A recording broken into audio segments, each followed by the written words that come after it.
Okay, now, Jim. We're live. Good evening, ladies and gentlemen. It's 6 o'clock and welcome to our council for January.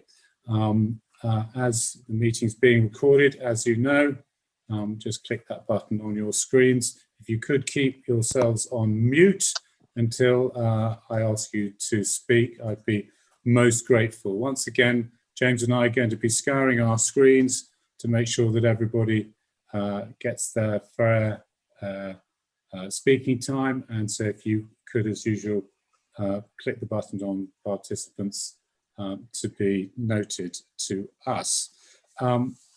Angela is here, and could I have the apologies, please? From Councillor Pawley, Councillor McDonough. Thank you very much. Okay. So apologies, Chair. I think we've just received an apology from Councillor Cruz as well. That's right, Chair. You should have that. Okay, so there's 3 apologies. Thank you very much. Public participation. We have one member of the public. I'm not sure if she's not on my screen. James. Excuse me, Chair. Are we having a roll call? You're absolutely right. We better have a roll call so that everybody can hear us properly. Thank you very much, Councillor Finesse. So, Angela, can you do the roll call for us? Thank you, Chair. Councillor Allison. Here. Archer. Here. Atkin. Here. Bright. Yeah. Buckler. Here. Bull. Here. Martin Barefoot. Yeah. Sue Barefoot. Here. Bootle. Yes. Chapman. Here. Cruz. Apologies. Oh, apologies, sorry. Donnelly. Here. Elliott. Here. Fitzherbert. Yeah. Flitter. Here. Froggatt. Here. Furness. Here. Gamble. Here. Hill. Here. Hobson. Here. Hughes. Here. Lees. Here. Tony Morley. Here. Michelle Morley. Here. O'Brien. Here. Birdie. Here. Ratcliffe. Here. Raw. Here. Rose.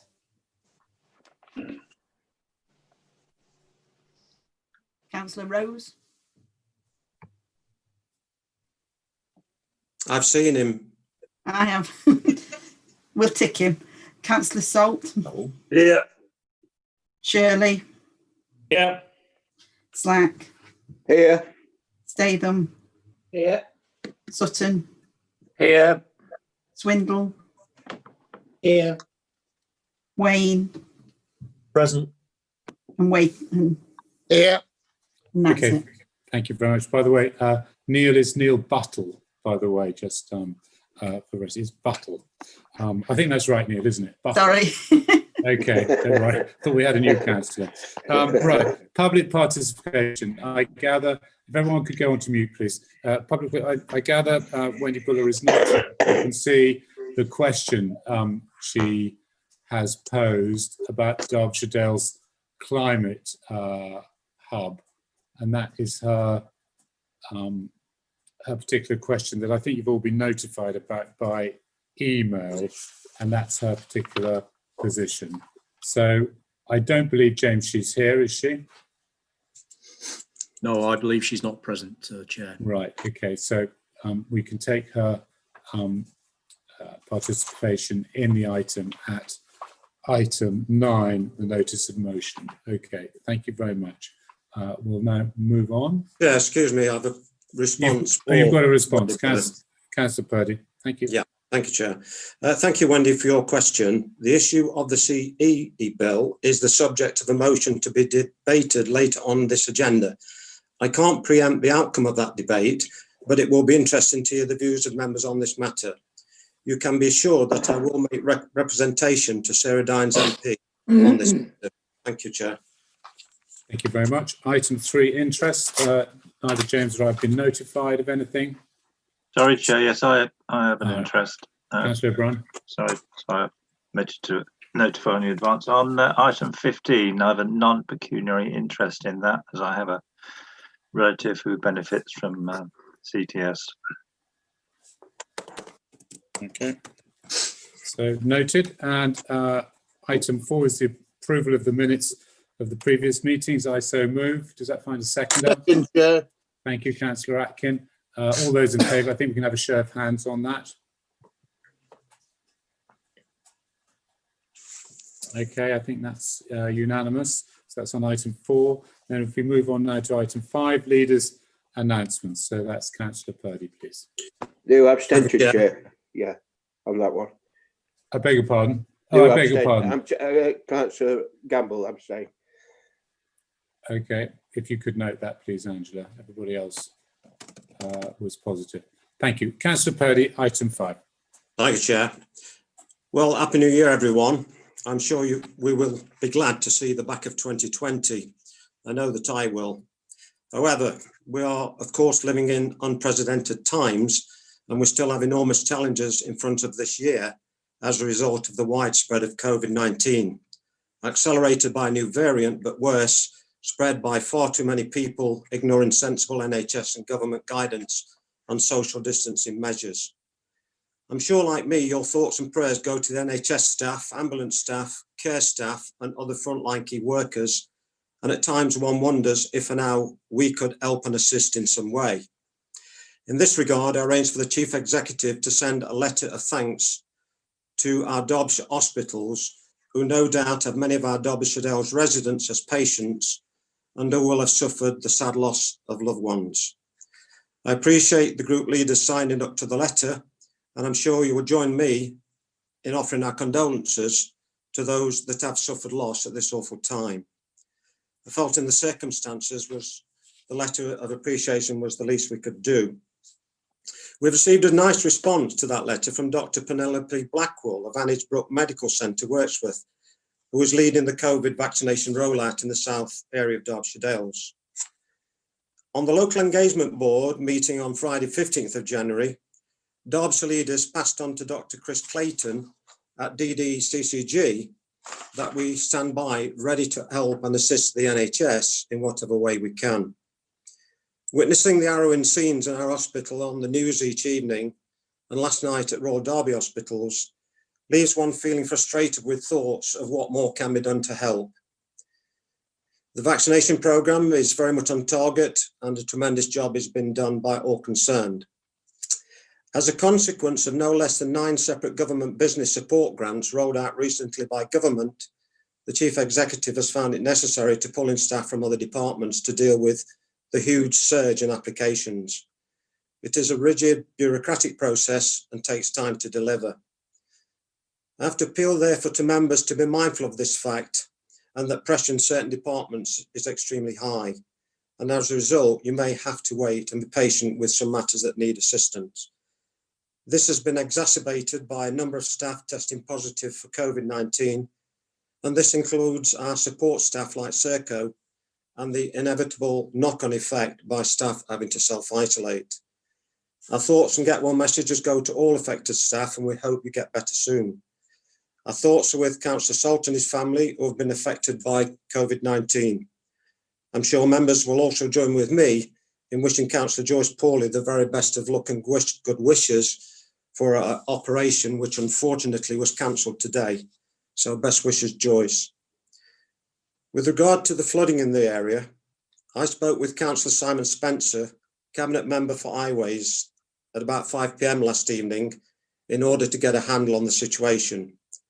You will be aware by now that the leader, Councillor Barry Lewis, declared a major incident in Derbyshire.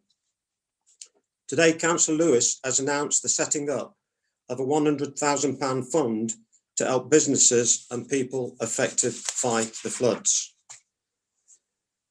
The declaring of the emergency meant that the emergency services were on standby during the night with the fire brigade to pump if necessary, and they were soon called out to Bakewell. The Green and Clean Team staff have been working extremely hard overnight and this past few days filling sandbags, etc., and keeping an eye on really vulnerable properties and areas in the event that we need to evacuate, with the emphasis on preservation of life. And it's nice to see that a number of comments have come in singing the praises of the work of Ash and his team. In fact, Councillor Mark Wakeman rang me this afternoon to say what an excellent job had been done by all and how proud he was at the way Bakewell people had pulled together in a time of crisis. I know that my view at this time of crisis. So Bakewell people pulled together, that's great. A sterling job has been done once again and very much deserving of a reward. I know that my view on this is shared by group leaders, Councillor Neil Buttle and Councillor Mike Ratcliffe. Paul and Ash have also expressed their thanks to Councillors Alison Hill, Alistair Sutton and Mark Wakeman for their help to Ash and the team until the early hours of this morning. It is a credit to the three of you and shows dedication to your community. That's not to discredit any other member that's been helping. That's the only information I've got at the moment. So if anybody has any information further on that, I'd be glad to receive it.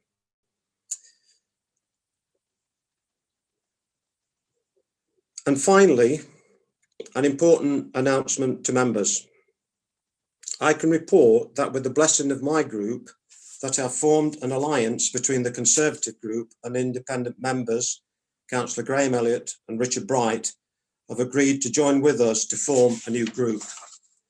The new title of the group is to be the Conservative and Independent Group. And this group will be the majority group. Thank you, Chairman.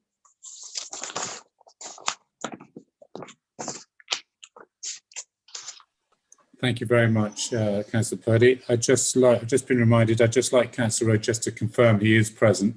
If he can't unmute himself, then I think I can if I can find him. Lewis, I'm just going to unmute you. I hope. Don't think I can. Hold on. Can I? Can you, Lewis? Yes, I'm here. Great, thank you. Very good. Chairman's announcements, item 6, Councillor Froggatt. Yes, thank you, Chair. I've only had one event in the last couple of months, which was with Councillor Swindell. I was invited to judge the decorated houses in Elton on what I'll just call the 3 Ws Sunday, which was wet, windy and wonderful. It was a credit to the villagers of Elton because the houses were decorated immaculately. And I think it's something that we could all look towards doing and encouraging our villagers. I'm not saying the towns because they get more help, but encourage the villagers to take part in things like this because it really was a wonderful night, albeit very wet, and we were drowned. Thank you, Chair. Councillor Swindell. Yeah, Chair, just on that point, if I may, I know it's not conventional to come in here, but on behalf of Elton Parish Council, we'd like to thank Councillor Froggatt for coming because if I couldn't have picked a worse night of the year for her to come, it was that one. And we were absolutely, you know what, wet through by the end of it. We were literally soaked to the bone. I bought her a glass of mulled wine to go around with, and I think it filled up quicker than she could empty it because of the rain. So absolute sterling effort on her behalf, and it was wonderful. Thank you, Helen. I don't know how you did it, to be honest, because I was fed up. So thanks very much. Okay, thank you very much. Thank you, Colin. Okay, moving on to item 7, the committees. We've had no, James nor I have had any notifications to say there are any amendments. I so moved. Does that find a seconder? Second, Chair. Thank you very much, Councillor Atkin. All those in favour, to show of hands, I think, on this one. That looks, anyone, hands down, anyone against or abstaining? I think that's unanimous, I think. Right, we'd like to move on to questions, and we've got a few of these. And the first one is question A, and that's it's coming up on your screen now from Councillor Archer to Councillor Purdy about parking permits with reference to Ashbourne. Councillor Purdy, please. Thank you, Chair. If I may indulge, I missed a point off my leader's announcement, and that is that the Chief Executive wants, on behalf of the authority, to thank profusely Derbyshire County Council highway staff and the Derbyshire Fire and Rescue team for their help at Wye Bank at Bakewell this morning. So thank you for your question, Councillor Archer. The financial impacts arising from COVID-19 pandemic on all sectors of the economy are acknowledged, not least upon the District Council's own finances, and the final impact will not be known for some time to come. The Economic Recovery Plan will therefore need to focus upon a wide range of issues and support packages from national and local government. Whilst parking charges are often criticised, it is pertinent to note that Derbyshire Dale's charges do not increase with inflation each year, unlike most authorities, and have only been amended twice in the last 8 years. Car parking income provides valuable financial support for the delivery of a wide range of council services. It is one of our main sources of income, without which costs would need to be increased elsewhere or services reduced. Reducing charges is not therefore a straightforward issue. The parking charges, which were agreed by members as part of the Parking Review 2017, are consistent across the district. It is not proposed to increase charges in 2021. Charges for annual permits were approved by the Community Environment Committee on 5th of December 2017, where it was agreed that charges would be increased over a 3-year period. This process is now concluded. There are only 105 residents across the whole district who have permits for our car parks, 17 of which are in Ashbourne. All residents also have the benefit of a Derbyshire Dales parking permit, which provides free parking for a significant proportion of the day. A review of the car parking order is a significant piece of work, and members have already agreed that their priority for 2021-22 is a review of the council's clean and green service.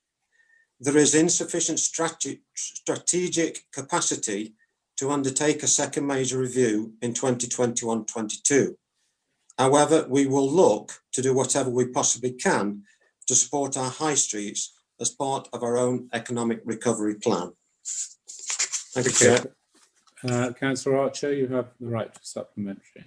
Yeah, thank you, Chair, and thank you, Councillor Purdy, for that response. I do fully understand that it's a big job to review the entire parking policy across the whole district, and that there's been other priorities with COVID, etc. And I do completely accept that. I would just like to come back with one element on the question, though, that the particular reason for this question was a small group of residents who, prior to 2017, on Green Road in Ashbourne, had an agreement, a separate agreement with the council to do with their parking permits, because they agreed to give up parking places in return for some housing development taking place on Ashbourne Capital Market.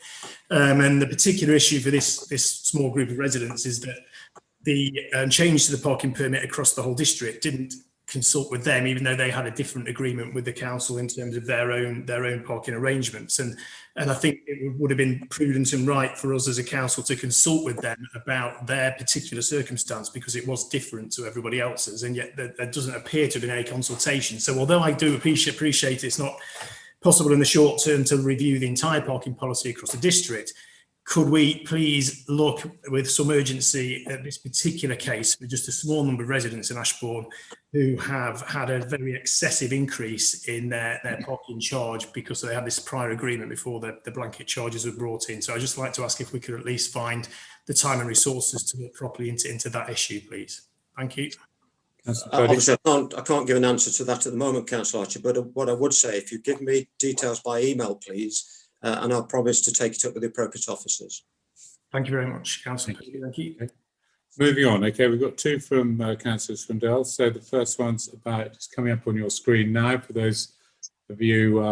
By the way, just to say to members of the public, all these questions and the agenda for tonight is on our website, if you need to look at that tonight. So that's the question. Councillor Purdy.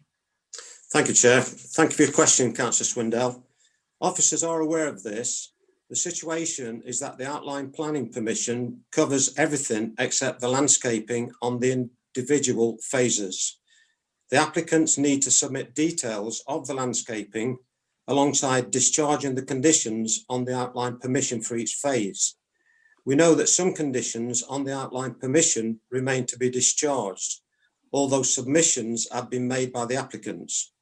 therefore, whilst the construction of the 5 dwellings is a technical breach of the planning permission, it is expected that this breach will be resolved in the very near future.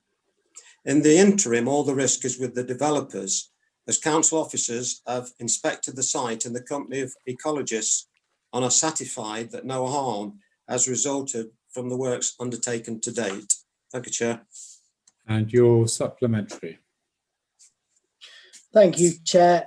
Another planning question, which required a serious answer this time, and as I've still had no supplementary promised response from the Chair of Planning, I thought I'd bring this one to Councillor Purdy.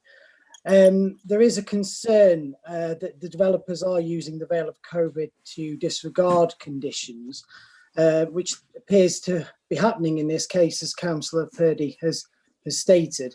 And there's also a concern that if we don't clamp down on these matters and conditions, it will set a precedent for future major developments. And I'm thinking of something like Gritstone Road development, which is up and coming. So can I just seek from Councillor Purdy a reassurance for myself and my constituents that from now on, the planning conditions and terms of the Section 106 agreement will be fully enforced? And if not, if we find that they're not, can we come to him direct for action to be taken? Thank you. Certainly, of course you can, Councillor Swindell, and I'm aware that Tim Braun is listening in, so I'm sure he's taken note of that. Thank you. Thank you very much. Okay, and so we come to question C, which is another one from Councillor Swindell. It should be coming up on the screen now, and it regards the Bakewell Road redevelopment plans and the family-run Jackson's Fruit and Veg Stall. Councillor Purdy. Well, thank you again, Councillor Swindell. I think you've already been sent a briefing note on this matter, as have all Matlock Ward members. I would, however, point out that since discussions began with the stall owner in autumn 2019, he was previously offered the option of alternative space within the proposed development. He was also offered alternative district council premises available within Matlock. Unfortunately, neither were of interest to him and were therefore ruled out. However, the previous offer of alternative district council premises remains on the table. The stall owner can also seek business advice from the council's business advisor. It is, of course, our ambition to keep the staller remaining in Matlock. Ultimately, it's his decision, of course, but one has to say that the wider scheme of the cinema has to go ahead. Thank you, Chair. Excuse me, Chair. Can I just butt in and ask if the Matlock Ward members... Excuse me, Councillor Burford. Sorry, Councillor Swindell has a supplementary, and no, if you wanted a question, you should have submitted it. Thank you, Councillor Swindell. Your supplementary. Thank you, Chair, and I thank Councillor Purdy again for his reply. I want to stress that it's not my intention to cause trouble over this issue, but back in the November meeting, when this council approved the plans for the redevelopment of Bakewell Road, I felt reassured that the business would be safeguarded and a greener alternative premises would be found before we carried on, and this no longer appears to be the case. There seems to be a lot of confusion and conflict on the matter. It simply just doesn't sit right with me, and had I known this, I don't think I would have voted for it. The problem is with a business like that, it's all about location. And I think alternative premises that have been offered to the business owner simply just will not provide what he needs. So my question is the council leader aware of the growing mood amongst the general public and the Matlock community about the way this family could be potentially put out of business? Is he also aware that the family have been providing this valued service to Matlock for over 20 years, paying into the council coffers and providing an essential service to our residents by making deliveries to the elderly and vulnerable who are isolating throughout the pandemic? Surely this council should recognise these points and the value to the community this family have made by making provisions within the existing plans to help them keep trading. I'm aware of all of that, Councillor Swindell. I'm also aware that our officers have gone that extra mile to try and assist the trader, and I have to say I think the ball is in his court. Okay, thank you very much. We now go to the next. I can reiterate my request. I'm sorry, Councillor Burford. No, I'm terribly sorry, Councillor Burford. This is not the time. I'm afraid this is questions to the leader. We're not permitted, so we're not permitted to have a copy of the reply then. I see. No, the replies will, yes, you'll get those anyway. Yeah. Anyway, as will everyone else. Yeah. So they'll be on the website and everything. So, Councillor, the next one is item D, which is Councillor Claire Gamble, please, and that's the on the COVID Economic Recovery Plan. Councillor Purdy, please. Thanks, Chair. Thank you for your question, Councillor Gamble. The answer is yes. The Economic Recovery Plan, approved by Council in November, already includes Brexit. The approved plan includes the following action: lobby the government to urgently establish the UK Shared Prosperity Fund that was intended to replace EU structural and investment funding post-Brexit, and ensure that it adequately supports rural and small businesses. The Council has endorsed a rural economy position statement. This has already been sent by officers to the government via D2N2, East Midlands Councils and the Rural Services Network to lobby for suitable small businesses funding post-Brexit. With regard to exports, East Midlands Chamber offers a comprehensive export support programme. Its next event on trading with the EU is on 9th of February. Attendance is online and free of charge to Chamber members and non-members. I would encourage all exporters to attend this event and make use of the support that the Chamber is offering to support post-Brexit trade. Thank you, Chair. Councillor Gamble.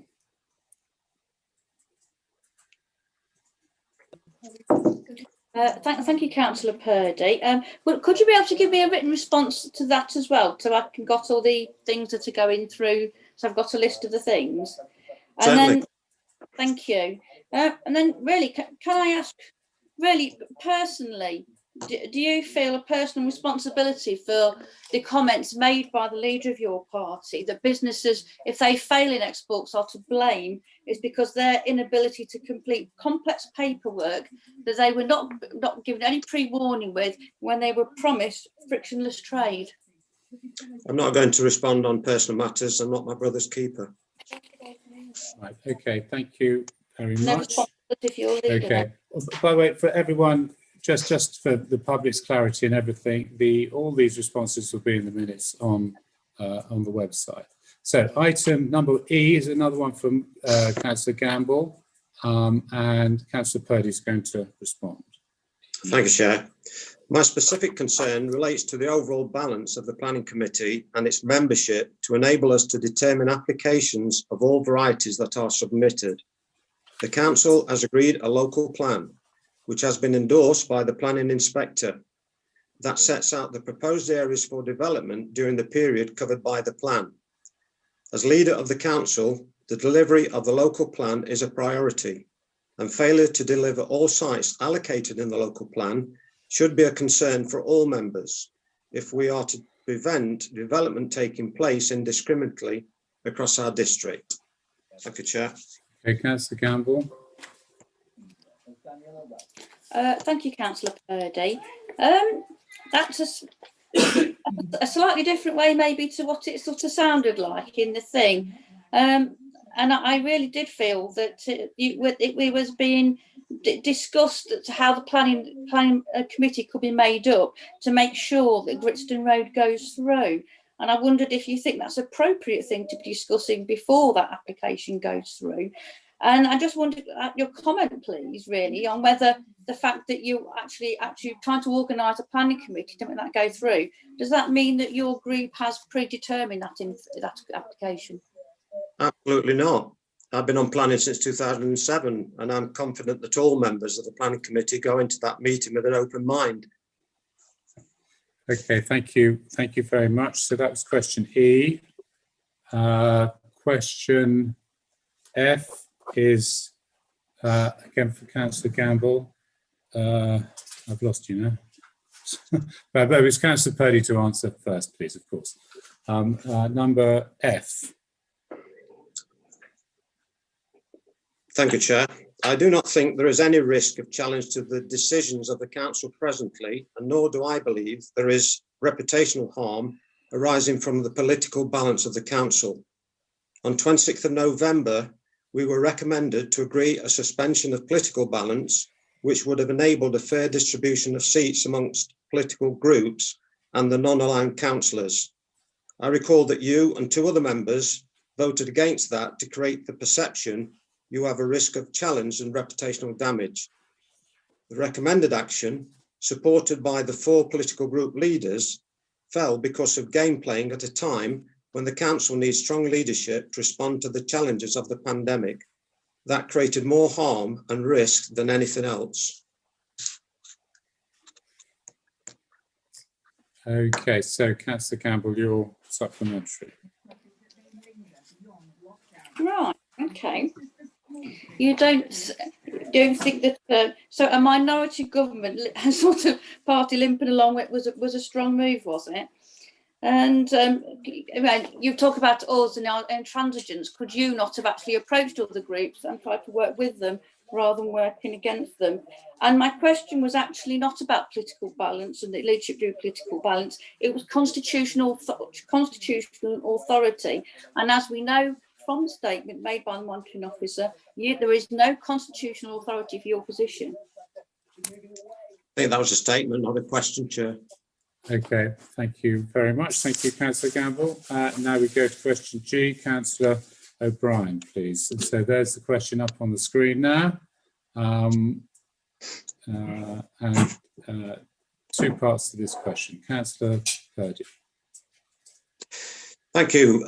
Thank you for the question, Councillor O'Brien. Well, the answer succinctly is yes and yes. Fine, thank you very much. Councillor O'Brien, your supplementary.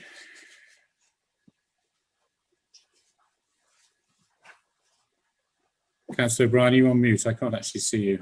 I don't have a supplementary in the light of the remarks that Councillor Purdy made during his announcement. And I think if I could just continue a moment, Chair, please. And I think we all look forward to working constructively with the new Conservative Independent Group. But if you'd allow me, Chair, if it's a question, if it's a question, but not a comment. Yeah. Well, you might, if I'm allowed to make the comment, you'll understand why I'm making it. It's a question.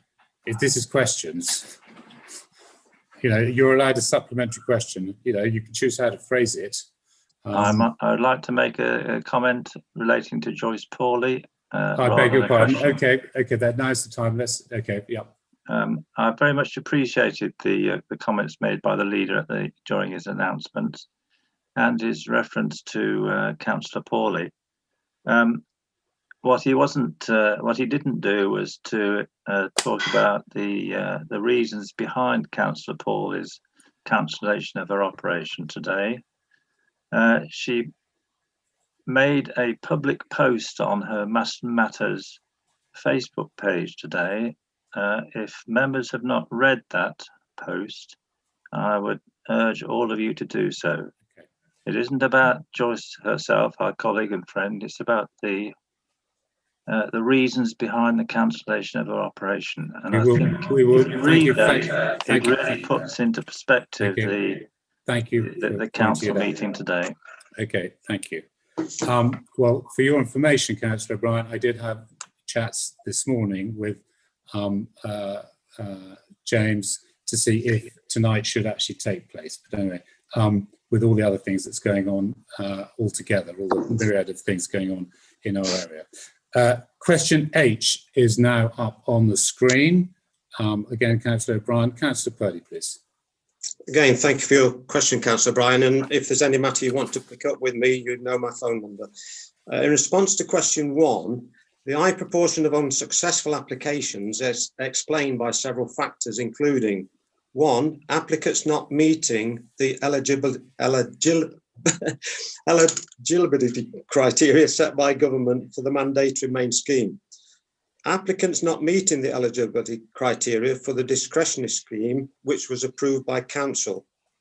Multiple applications being made by some applicants, which has the effect of distorting the overall success rate. Apologise, I've got a very dry throat, Councillor Bryan, so I hope you got that. For the main scheme, the council has made 37 payments out of the government funding of £22,000, which would cover 44 payments. This means that the council only has funding left to cover 7 more payments, and implies to me that payments are roughly in line with government expectations. If I may, I'll give you the response to question 2 before you come back with a supplementary. So response to question 2, the criteria for the discretionary scheme was taken as an urgent decision due to the tight timescales, but it was reported to council on 26th of November 2020, when members were given information on application and payment numbers and had the opportunity to amend the discretionary scheme. Government funding for the discretionary scheme is sufficient for only 26 payments, and so the criteria had to be tight to avoid the risk of an overspend. The criteria include a requirement for the applicant to have either claimed or received council tax support within the previous 2 months, which was simple to verify and therefore quicker to pay, and ensured that those on the lowest incomes should be eligible, while not creating a risk of exceeding the funding that was awarded.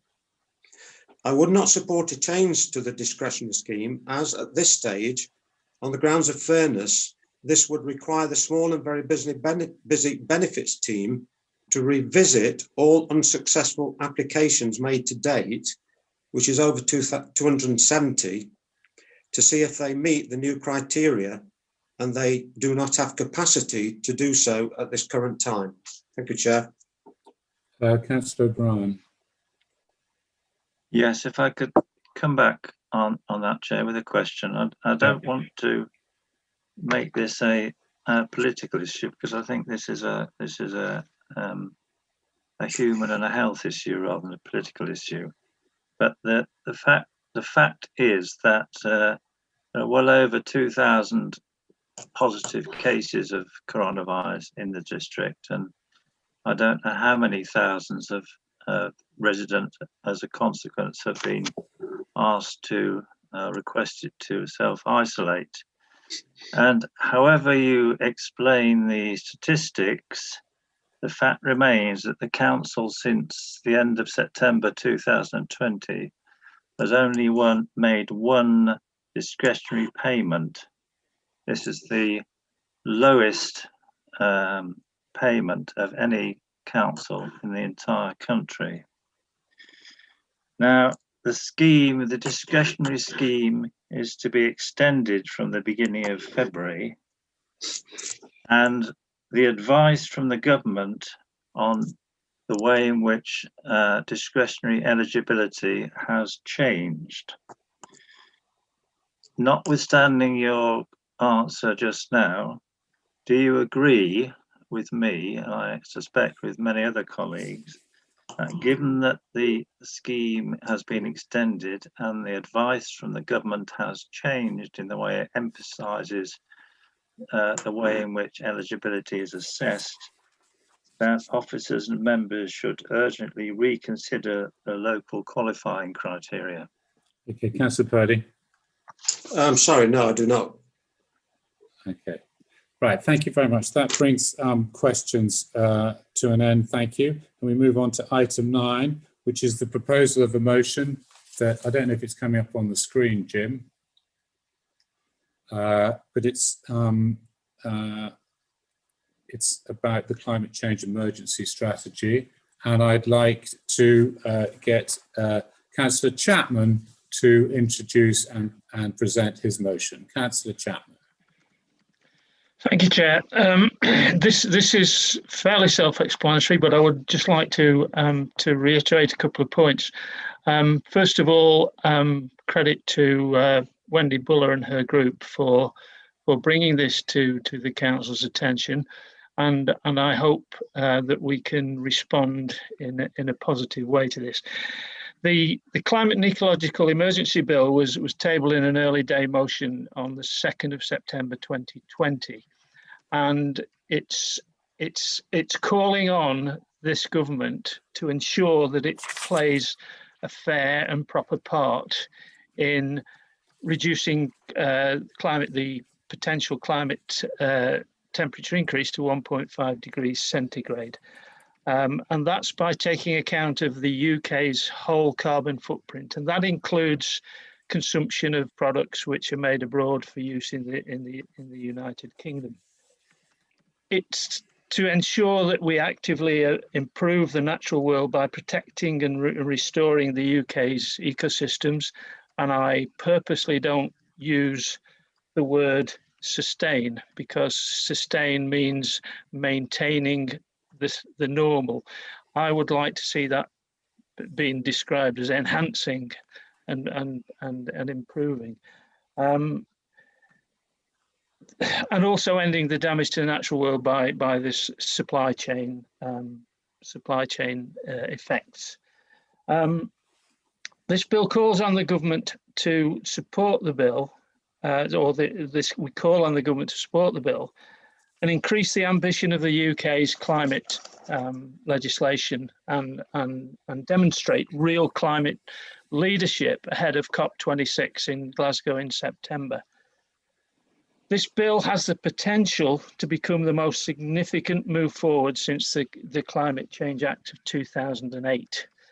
And I will close by asking for your support and quoting a gentleman who is the Secretary General of Amnesty International, a guy called Kumai Naidu, and he says, "This bill outlines the path needed to avoid the catastrophe outlined by the United Nations.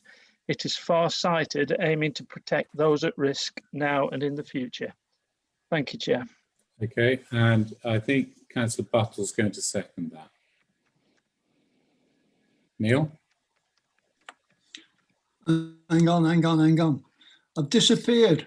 You're back. Now you're on mute, Neil. I'd lost myself. I'm sorry, I was too busy watching David. Thanks, Chair. I can't hear you. Sorry, you're on. Hold on, let me. You've muted again. There we go. I can't believe I'm so clueless. The big and very scary thing that we've got lurking behind climate change is the biodiversity crash. And we really don't want that. Without soil, flora, fauna, we're going to have nothing. And the Climate and Ecology Emergency Bill requires a proper grown-up attitude from national government. An end to policy being led on short-term thinking, and it charges the Prime Minister to take this serious responsibility and to take it now. It's an excellent bill for this. It's about creating a roadmap, a process that will lead to a joined-up approach to climate change at national and international level, COP, whatever. I'd like to thank Councillor Chapman, the Conservative and Independent Group, for taking lead on this. I'm very happy to second this proposal. It's an important thing. Thanks. Okay. Thank you, Councillor Buckler. Yeah, great. Thanks very much. I am completely in support of this motion. The one I thought it's worth pointing out that the 1.5 degrees C increase in temperature that the Paris Accord is based on, and which various sources are suggesting could be exceeded by 2027, is significant because that was the point at which runaway climate change could be avoided. We need to do everything that we can to keep within this temperature increase. For example, we have had the second 1 in 100 year flood in 2 years, and this is predicted to get much worse. We have the solutions to make the changes that we need to collectively across the world, but lack the political will. I'm delighted to hear, for example, I'm delighted to hear that President Biden has signalled his intention to rejoin the Paris Agreement. I look forward to working with the Climate Change Officer to keep up the momentum on this issue that we have made, and we need to do more, and we need to do it faster, and we need to do more about the ecological crisis as well. Please support this motion, but there will be more to come in the future. Thank you. Councillor Martin Burford. Thank you, Chair. Well, I'd like to support this motion very, very strongly, in fact, and echo what previous members have said. particularly the move of the motion, Councillor David Chapman. I hope we can convince our MP of the desperate need to pass this bill, and I think a lot more Conservative MPs' support is needed. Surely support for it should be a foregone conclusion, given the UK's hosting of the COP26 UN Climate Change Conference in November, as Councillor Chapman said. Rhetoric and pledges are no good. In spite of the COVID and pandemic emergency, the government must commit huge funding investment in local authorities and other environmental agencies to enable them to initiate suitable projects to reduce global warming. Both local authorities and other agencies can do a lot to restore biodiverse habitats, to echo what Councillor Butler has said, on land that they own and manage, from public open space to road verges. And I'm glad we've got a biodiversity working group now looking at that, electricity charging points and so on. But I think the government and local authorities can do a lot more through planning changes and planning local plans that we've got, for instance. And I think our strategy must include planning interpretation of planning policies in a positive way in terms of climate change. I think it's regrettable that the government's ambition to achieve net zero emissions is nowhere like ambitious enough. And hopefully, if this bill is passed through Parliament and becomes an act, then things might improve in the future. So I warmly welcome this, and particularly what hasn't been mentioned is the Emergency Citizens Assembly, which is part of it. So I hope that will help create and review the strategy, and allow people to have a real say in decisions which may not be easy and will bring huge changes to all our lifestyles. Thank you. Okay, I'd just like to, just for the record, Colin isn't feeling terribly well, so he's left this particular motion at this time. Okay, so at 18:46, I hope he's okay. Councillor Hughes, please. Thank you, Chair. I would like to thank Councillor Chapman for bringing this motion forward. He is very sincere in his pursuit of climate emergency actions, as I think are the Conservative group all told, particularly with the remarks that Councillor Purdy has made in the past.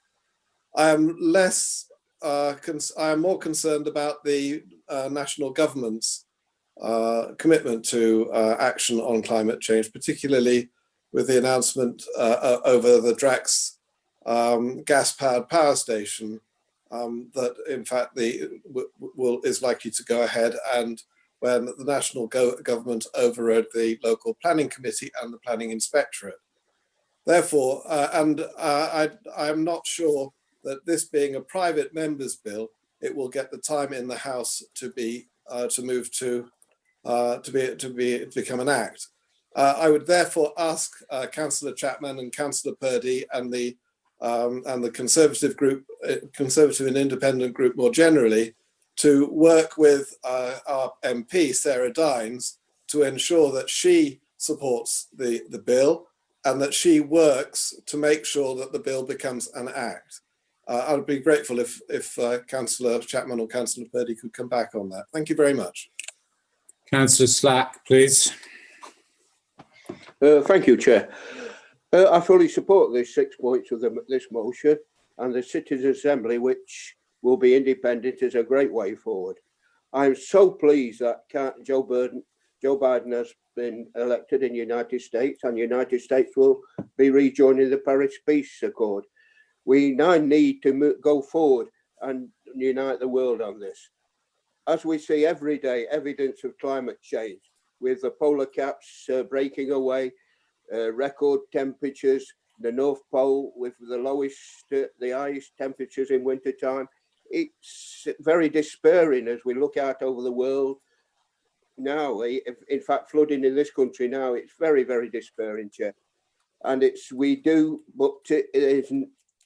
have to address this, but it's not too late at all to address it. We should be shown that we have the science and the technology to develop a vaccine in such a short space of time, so we can do this.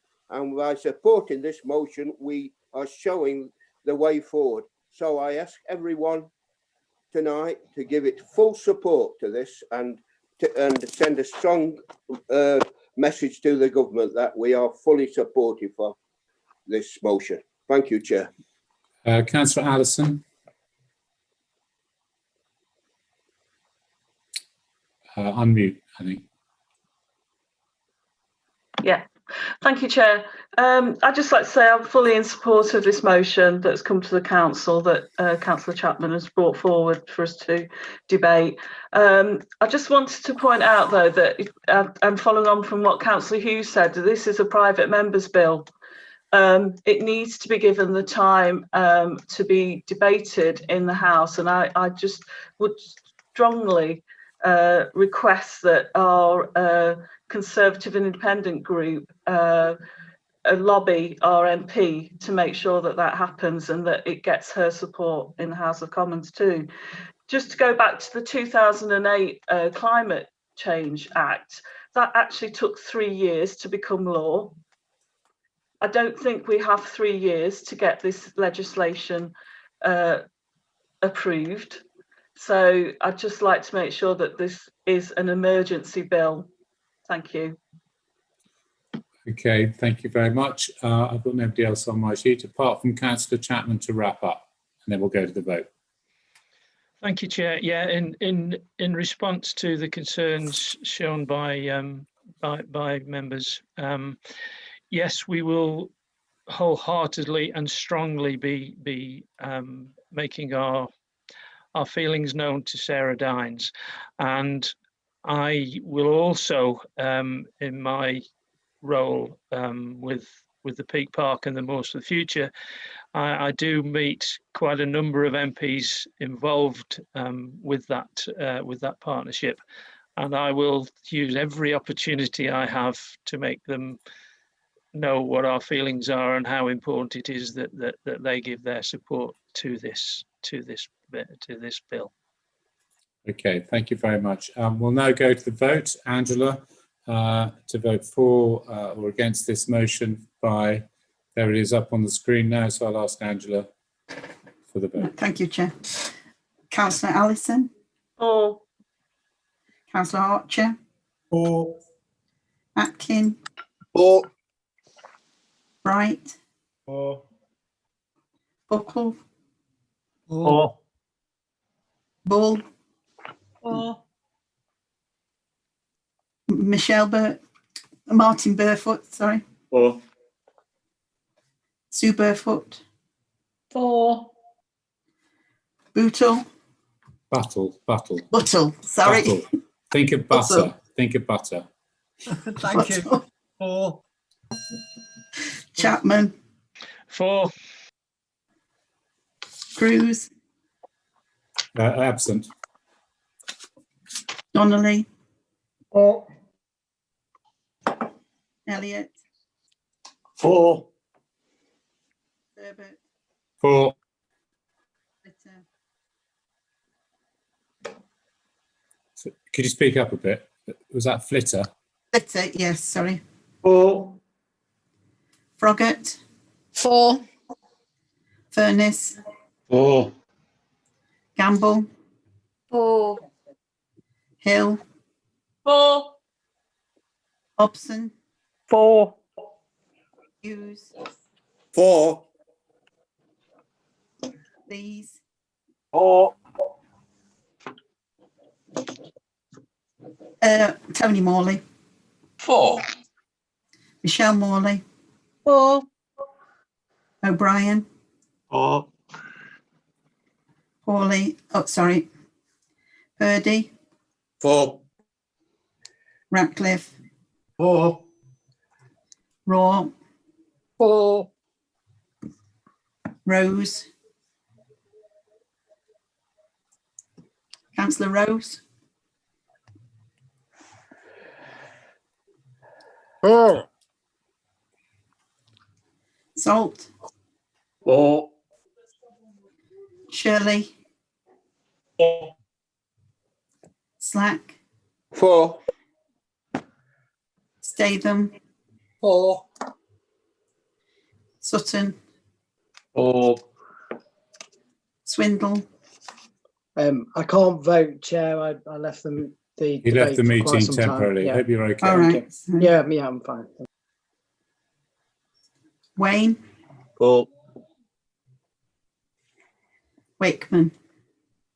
For. Okay, so the motion is carried. Thank you very much, ladies and gentlemen. Moving now to item 10, membership of committees. Approve the following nominations to committees: Government Resources, Councillor Swindell to replace Councillor Elliott, and the Planning Committee, Councillor O'Brien to replace Councillor Ratcliffe. Councillor Purdy, please. Chair, I think it's best somebody else move this. All right, Councillor Hobson.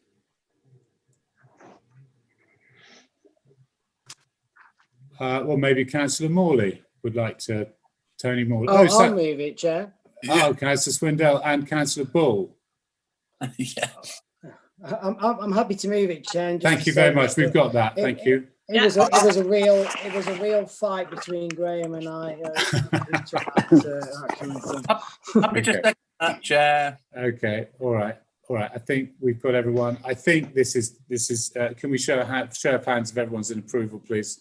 Hands. Okay. I think that is approved. Thank you very much. Item 10, and then item 11. Councillor Hobson. Thank you, Chair. I'm happy to move the approval of the appointment of Councillor Gary Purdy as representative on the Police and Crime panel. Notwithstanding any correspondence today or the possibility that the makeup of this committee could change, I have no hesitation in recommending someone who has vast experience both as a councillor and a former police officer. Having the highest level of personal integrity that Councillor Purdy has, I can think of no better representative from this council. Thank you. Councillor Atkin. Yeah, Chair, I'd like to second that and just echo what Councillor Hobson said. Thank you very much, Chair. Okay, thank you very much. Councillor Superfluous.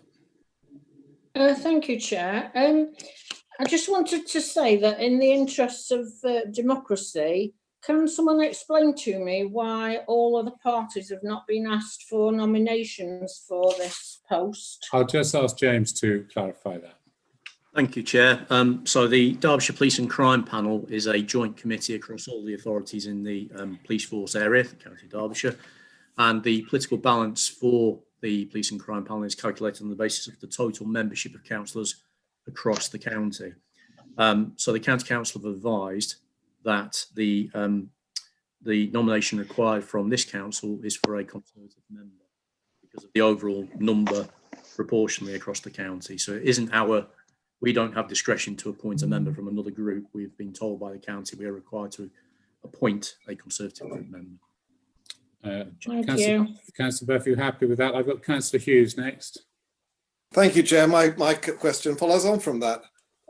Given that the Conservative group is now the Conservative and Independent group, can't Richard Bright continue in his role as on the on this panel? I'd then like to make a personal statement at some point if we're going to go to debate. I can come back on that, Chair. Chair, when the previous political balance report was considered on the 26th of November, Council noted that Councillor Bright was no longer a member of the Conservative group at that point, and as such, he could no longer fill the Conservative entitlement on the Police and Crime Panel. In putting this on the agenda tonight at the request of the County Council, who are the responsible body for the Police and Crime Panel, there will be further changes to the political balance of that panel in light of what is happening in other authorities in the county at the moment. So the recommendation or the nomination before you this evening, you can consider, but it may well be that the balance of that committee changes again, and we are in the hands of the authority that's responsible for that body in terms of what we're required to do. So we are fulfilling that requirement in terms of putting it on the agenda, and you have a nomination from the group, which was obviously prepared before tonight's news. So on that basis, we've got a nomination before us. If members wish to nominate another member, obviously they're entitled to do so. But it would have to come from the Conservative. In that case, I'd like to re-nominate Richard Bright, Councillor Bright, as the member. Okay, and does that point of order? Councillor Purdy. I don't think members, if I may be respectful to members, are not taking the message from James. It has to be a Conservative member on the present Derbyshire political proportionality. And Councillor Bright is no longer a Conservative.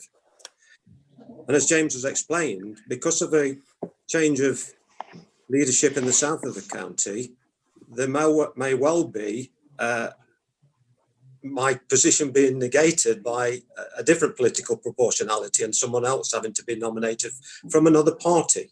So this might be a temporary measure, but we can't nominate Councillor Bright because he's not a Conservative. It has to be a Conservative. James, can you clarify that? Just that is correct. So whilst we've had it reported this evening that there is a Conservative and Independent group in operation, the member would have to come from the Conservative group. They would have to be a Conservative. We are in the lap of the County Council on this, and having previously supported the Police and Crime Panel for South Yorkshire, I know how complex the political balance calculation is in doing that. So you have a nomination before you this evening. I don't believe that Councillor Bright can be considered as he's not a Conservative member. However, members are free to nominate another member of the group should they wish to do so. Okay, I've got several other people who want to talk, but I'll go back to Councillor Hughes. In that case, I'm sorry, I can't vote on for Councillor Purdy given the current situation with Councillor Rains in Tansley Parish Council. Okay, well, we've had an email on that prior to this meeting. If you'd like to refer to that, I've got Councillor Raw, please.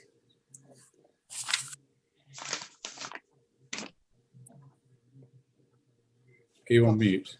Great. Yeah, obviously, for various reasons, I do not support Councillor Purdy taking up this role, largely because of the behaviour that I've observed in terms of his representation of his views in terms of equality.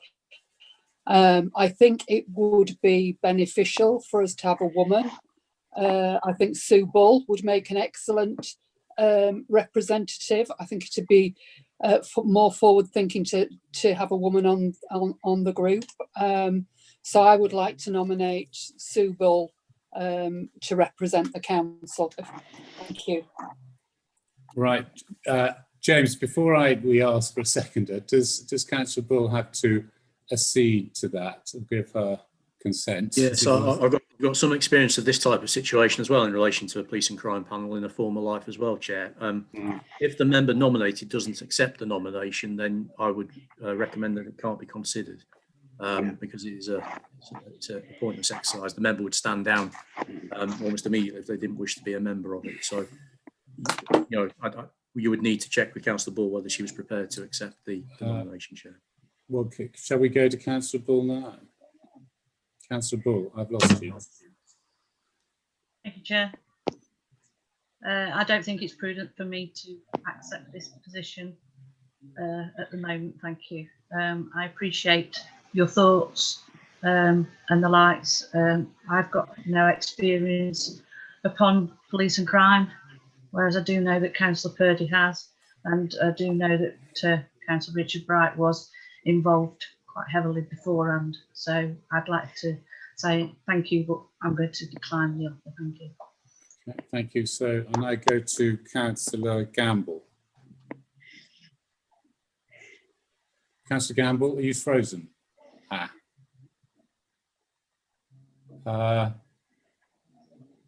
Councillor Gamble is frozen, I believe. Oh, no. Sorry, were you calling me? I couldn't hear anything. Everyone. Yeah, no, I beg your pardon, you were frozen. Carry on. Oh, right, sorry, thank you. I would have happily seconded Councillor Bull, actually. I think Claire Raw's suggestion was a very good one. It's a pity that Sue Bull won't accept it. But which means then, since Councillor Purdy controls his group, then his group is effectively the only one then choosing this post. And I'm afraid for similar reasons, I couldn't possibly accept or support being represented by the police by someone who's actually got a form, who has, we've been told, has a complaint against him to the police. Yeah, well, I think we've that's in the email earlier. We can't refer to that. Oh, well, I'm sorry, I don't accept the explanation for that. Well, can we do this out of this meeting, please? That's out of this meeting. Why? Thank you. Because of the email you just sent.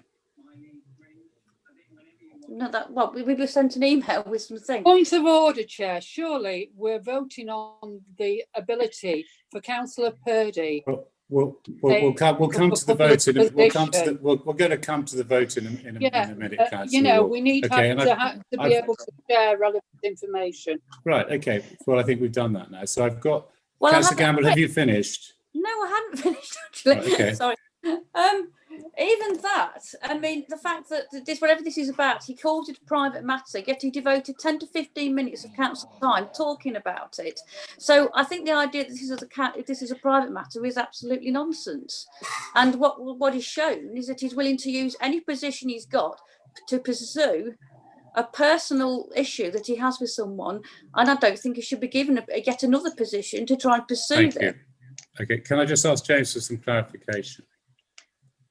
Chair, in terms of the procedure before you, this is akin to appointing, well, what you've just done on item 10 on the agenda. Yeah. The relevant group will nominate members from its group to be appointed to positions, and whilst council is asked to appoint it, in effect, it is the choice of that group as to which member from that group is appointed. So, yes, it is a bit of a nonsense procedure that we have to go through, but it is something we are required to go through. And members can vote accordingly. Yes, exactly. Yeah. Okay, so thank you. I've now got Councillor Bright. Chair, I was the last representative on the police and crime panel, and I thank Councillor Hughes for his support. I see no reason why Councillor Purdy, who has served his community as a police officer for countless years and has represented everyone across the board in an equal and fair manner, shouldn't be on the police and crime panel. So I'll be supporting his this position. I think he'll make an excellent representative who has a lot of knowledge and who will be able to hold our police and crime commissioner to account and make sure that the people of Derbyshire get the best police force that they deserve. So I'll be supporting Councillor Purdy. Councillor Flitter, thank you. Thank you, Chair. Well, I wasn't going to speak on this issue. I was just going to vote, but it's interesting. I mean, I was quite clear that Councillor Bright at the time had to step down, and the group, Conservative group, had nominated Councillor Purdy. But I'm not happy with that appointment, and I think the meeting should be allowed to hear why people are disgruntled and do not support that nomination. And some believe that there may be a conflict of interest, there may be an issue of challenge, and I don't think just because a member of the police force should go on the police panel is relevant. I think the whole issue of representing this council in a proper manner and one that's respected and will bring respect to the council is the one to consider. And at this moment in time, I don't think we're fulfilling that with this nomination. So I'm afraid I'm going to vote against. Okay, I understand that. Okay, so I've now got Councillor Tony Morley. Thank you, Chair. Having listened to Richard's support for the motion, I'm very happy that Councillor Purdy will consult with him wherever possible or necessary. And I'd also like to make the point that some of these comments are getting dangerously personal, and it doesn't reflect well on us as a council to be bickering unnecessarily over a procedural process. Thanks, Chair. Councillor Wayne, please.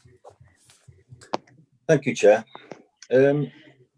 I too wasn't going to speak about it, but I do feel, I have read some correspondence this afternoon, which I am concerned about. I won't go into comment on that at all. I will raise it because Councillor Purdy did use this platform to name certain parties in a previous meeting, which I thought was unprofessional. And I think that what Councillor Flitter said about having somebody without any police background may be beneficial. To breathe some fresh air, clean air into that committee. I don't personally feel, in light of what I've read this afternoon and the actions of that previous meeting where criticism was passed, that I can support this recommendation. Thank you. Okay, thank you. Councillor Hobson. Chair, I was going to ask if we can move to the vote now. I want to continue what Councillor Morley said. I think the comments being made in relation to Councillor Purdy have been absolutely appalling this evening. Could we move to the vote, please? Thank you very much. Well, that's it. I've got nobody else on my list. We'll go to the vote, please, Angela.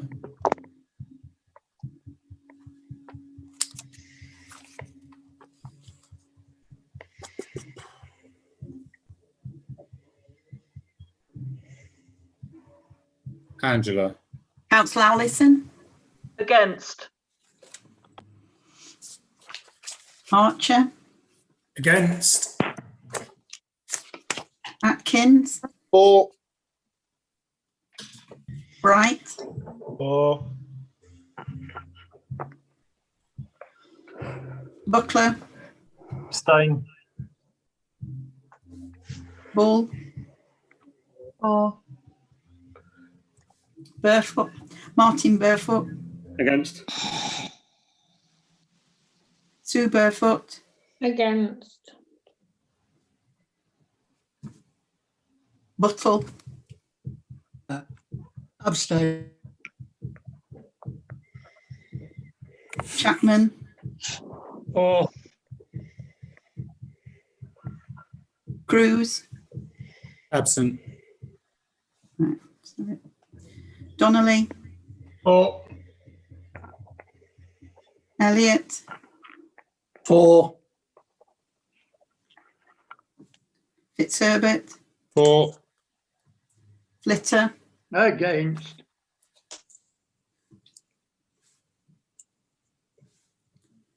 Froggatt. Or.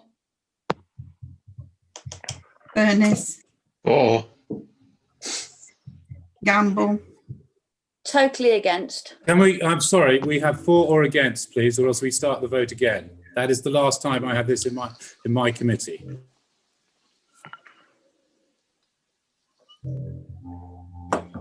Councillor Hill. For.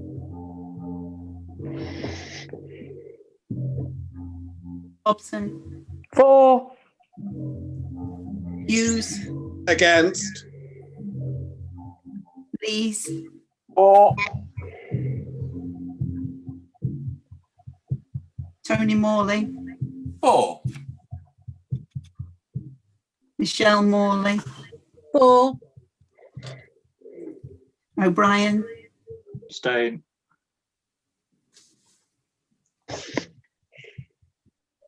Purdy. Abstain. Ratcliffe. Abstain. Raw. Councillor Raw. Against. Rose. For. Salt. For. Shirley. For. Black. Abstain. Statham.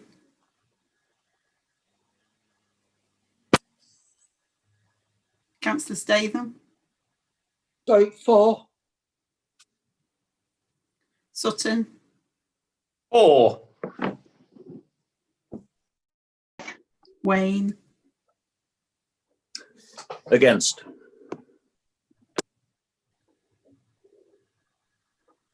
Wickman. For. Okay, the motion is carried. Thank you very much. Chair, Councillor can Hughes. I come in with a point of order? If it's pertinent. Yes, it is. I don't want to make this long. I don't understand the discussion, the lack of discussion about integrity in the last, and the comments made that we were questioning integrity, and therefore we shouldn't be doing that. And I'd be grateful if James McLaughlin or somebody could write to me and explain why those questions were not appropriate at this time, because I don't understand. All right, okay, thank you. We'll get something on paper to you, Councillor Hughes. Thank you very much. Can we move on now to... Would we have the vote, Can I have that as well, Chairman? please?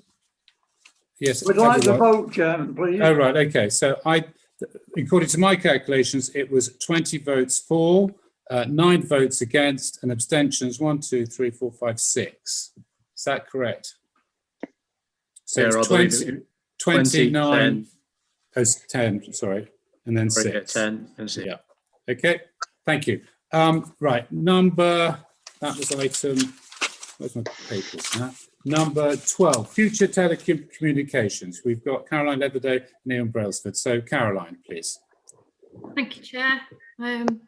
This report originally went to the GNR committee back in October, as it was thought then that there may be a requirement for additional funds. This is now not the case, as the highest scoring tender has come in below the existing budget. So moving forward from that, as the report mentions, the council will be implementing a fully cloud-based platform. This system provides us with a lot more flexibility and reliability than our current phone system. It will enable officers to place and receive calls no matter where or when they are working. And as I referred to it as a telephone system, to be fair, this system is much more than that and has enhanced communication features. To name a few: instant messaging, voicemail, conferencing facilities, and video calling. It also has the potential to become integrated with our CRM system, which can only help to build on relationships with both current and potential customers. Never has there been such a time where this type of project has been so important.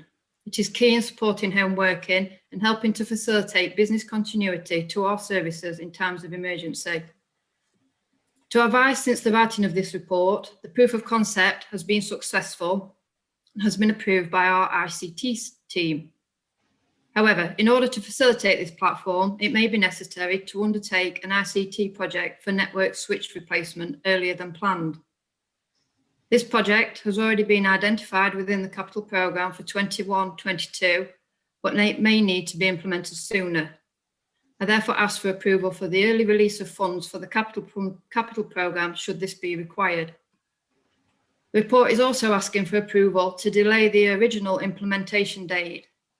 There will be a huge cultural change for staff and their current way of working, so to enable an adequate communications package to be distributed, I ask for a delay in the implementation date to the end of February.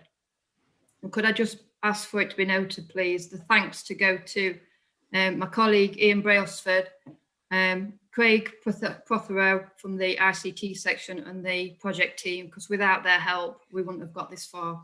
Thank you. Any questions? Yeah, have we got any questions? I've got three members who I think want to ask questions. Councillor Hughes first.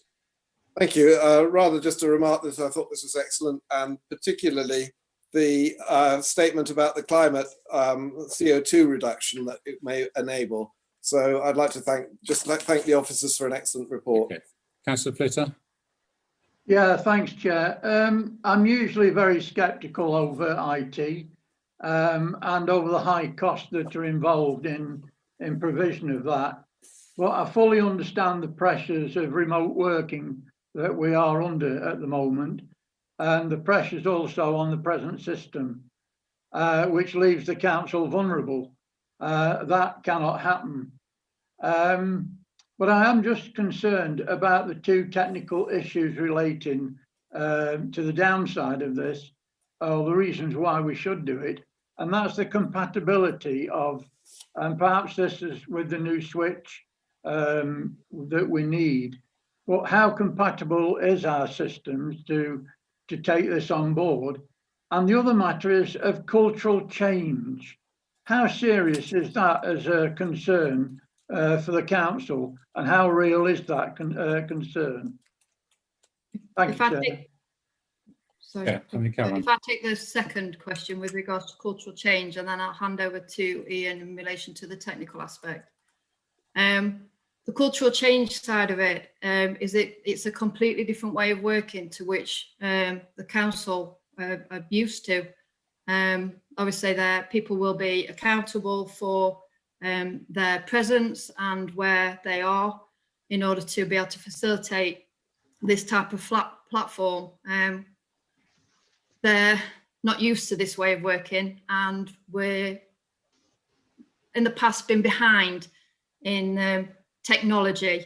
So we've run with a normal telephone system for quite a number of years, which obviously is very restrictive, but this moves it into a completely different area that most of the council staff are used to. And I think we just need to allow them the time. I think they will get used to it quite quickly, but I just think we need to support them in the transition forward in order to ensure that they're comfortable in taking this on and changing to a different way of working. I don't think it's a concern. I just think we need to make sure that the staff feel that they're supported in this transition. So it's not going to be a sudden change then, Chair? I'll take that again, Chair, if that's okay. It's not a sudden change now. That's why I've asked for the delay in the implementation. We've just started to undertake demos of the existing system. The staff will be trained on the system and will be provided with procedures to give that support. And the rollout of the actual software we're hoping to undertake in the next couple of weeks, so that when we reach the actual implementation stage of going live at the end of February, all staff will be aware of what's happening, be familiar with the look of the system, and whilst they'll not be experts, they will be fully prepared for what to take on board and will be supported by a team in order to help them facilitate that. Councillor Slack. Thank you, Chair. I fully support the officers on this. I mean, it's an out-of-date system we've got now. I think it was over 20 years ago it first installed, so we're well overdue to have a better system. And with more remote working and Zoom meetings and everyone working from home, we need a very first-class service. And I think this is going a wrong way to moving the council forward on this, definitely. So I understand the delays. I mean, you can't implement something like this in a few minutes. I mean, trainings have got to be given to officers to operate it, and the installation of it. So at the end of February isn't a long way off.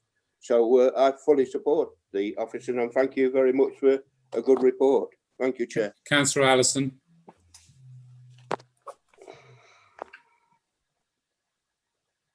Thank you, Chair. It's more of a comment, really. It's just really great to see an IT project like this being delivered, actually with such momentum and pace.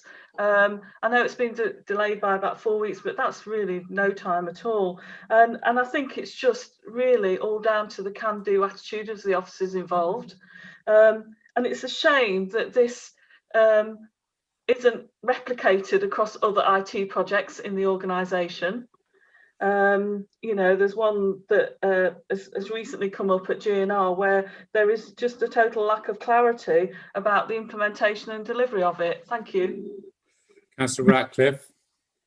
Yes, thank you, Chair. I'd just like to have the following comments noted, if you will. I do support this. You want to move it as well? I beg pardon? Would you like to move the motion? Of course, I'll move it. I think it's an excellent project, and I fully endorse the comments of Councillor Allison too. But I would just mention that the point that is made in the report about the need to, as it were, enhance a prospective move towards home working, I thought was belied by the inference that we were given when we discussed the agile working policy, where it was stated, I thought, fairly clearly that there would not be significant moves over there because of our, if you like, endorsement of the fact that this council should be primarily a council with a public interface. So I think that is worth mentioning. And secondly, I would mention just once again, which I've done several times before on these projects, is that whilst the technical infrastructure is there and is being enhanced by something like this, I do find that its operation in terms of the, shall I say, the vocal interface is sadly lacking. The amount of preamble that you get when you ring up this council on 761100 is extremely time consuming, if not frustrating. And I would point out just once again is that the planning department connection is not working. The number of times I've used this and I press the relevant key and it simply halts, it is becoming quite annoying. So I would just say that whilst you put in the technology, you've also got to enhance its operation too. Caroline, did you want to come back on that, or just note it? Hopefully the new system will just sort note that. it. Chair, but if I could, Yeah. I'm conscious that Councillor Flitter's second part of the question, I was going to hand over to Ian. We've not. Thank you. provided a Thank you very much. Thank you. The technical issues that we think may arise in the worst case scenario are being mitigated by a thorough proof of concept trial, which is underway at the moment. It's been underway for about 3 weeks. We're confident that those issues may not arise, and that's being further mitigated by the fact that most people are working from home, which puts less strain on the council's internal infrastructure.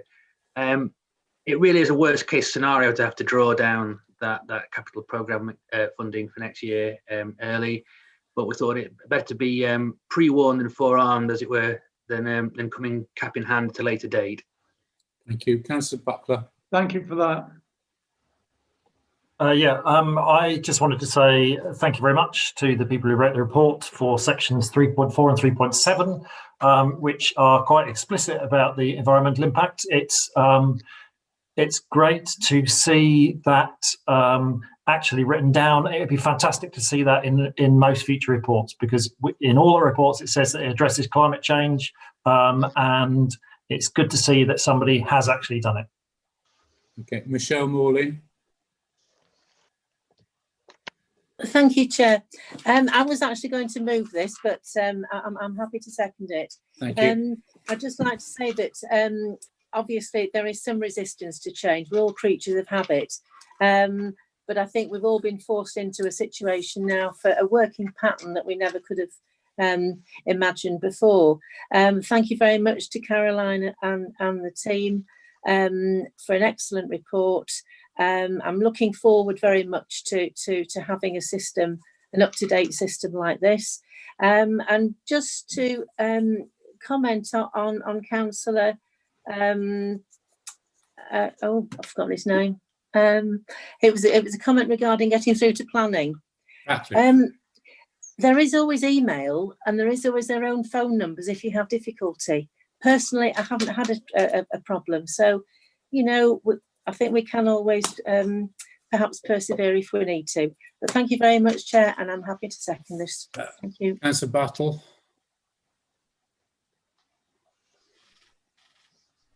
Neil, are you there? Yeah. I'm here.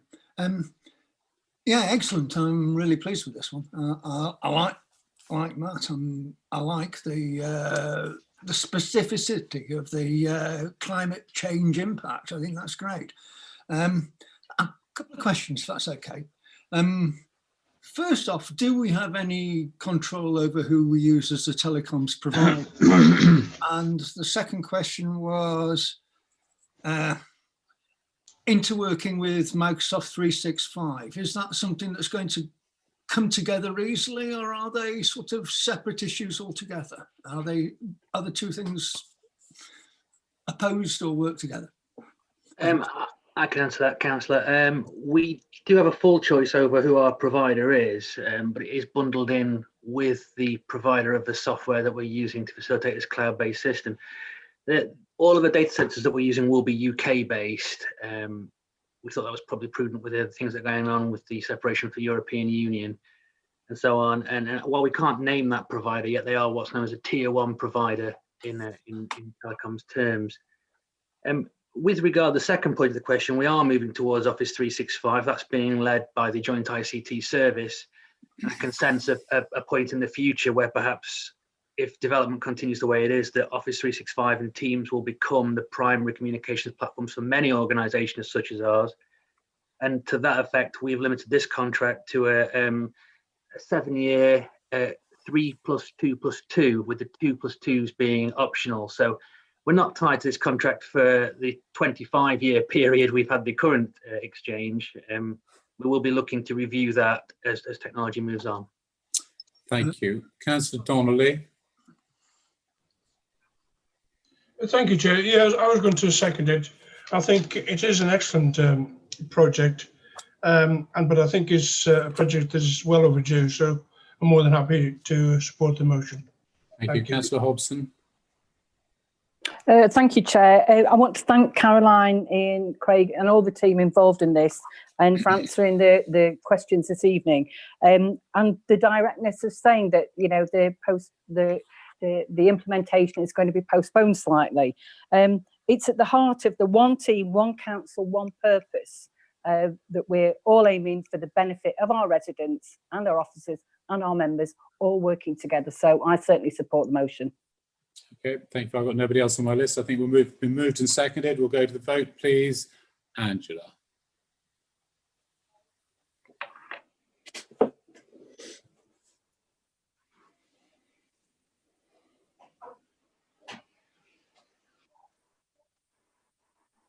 Councillor Allison. Very faint. 4. Sorry. I think, Angela, if you could speak up, please. Archer. 4. Atkin. 4. Bright. 4. Butler. 4. Ball. 4. Martin Barefoot. 4. Sue Barefoot. 4. Buttle. 4. Chapman. 4. Donnelly. 4. Elliott. 4. Fitzherbert. 4. Flitter. 4. Froggatt. 4. Furness. 4. Gamble. 4. Hill. 4. Hobson. 4. Hughes. 4. Lees. 4. Tony Morley. 4. Michelle Morley. 4. O'Brien. 4. Birdie. 4. Ratcliffe. 4. Raw. 4. Rose. 4. Salt. I was absent. Shirley. 4. Slack. 4. Cutting out of this meeting. Datham. 4. Sutton. 4. Covers a vital. Wait. Swindle. I think he's left, actually. I'm sorry. He gave his apologies. He's left for the evening now. I don't think he's well. Wayne. 4. Wakeman. 4. That's unanimous. Thank you very much. Okay, moving on to item 13, the Localism Act. The Chief Executive, please. Paul. Yes, thank you, Chairman. This report is largely a statement of fact. It is a report which seeks Council's approval for the pay policy statement for the financial year 2021 in accordance with statutory requirements. And nothing further to add to the report, Chairman. Okay, any questions? We've got Councillor Flitter, please.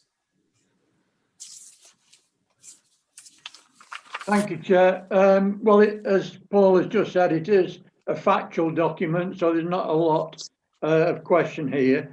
But just one point, I know that we have 134 employees. How many of them are managers or above, and how many are classed as low paid?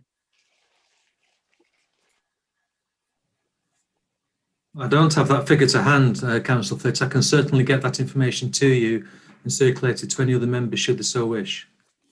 Thank you, Chair. Okay, Councillor Hughes. Thank you, Chair. Just one question, referring to the statement that is in the appendix, section 4.18, bonus payments. I was under the impression that we had a policy which allowed bonus payments now. Am I mistaken? I'd be grateful for an explanation. Paul? Yes, happy to respond, Chair. There is no contractual bonus payments for any members of staff.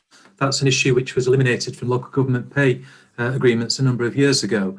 What the council does have is various mechanisms which are included within this policy for matters such as honoraria payments, whereby recognition can be given for work in certain circumstances.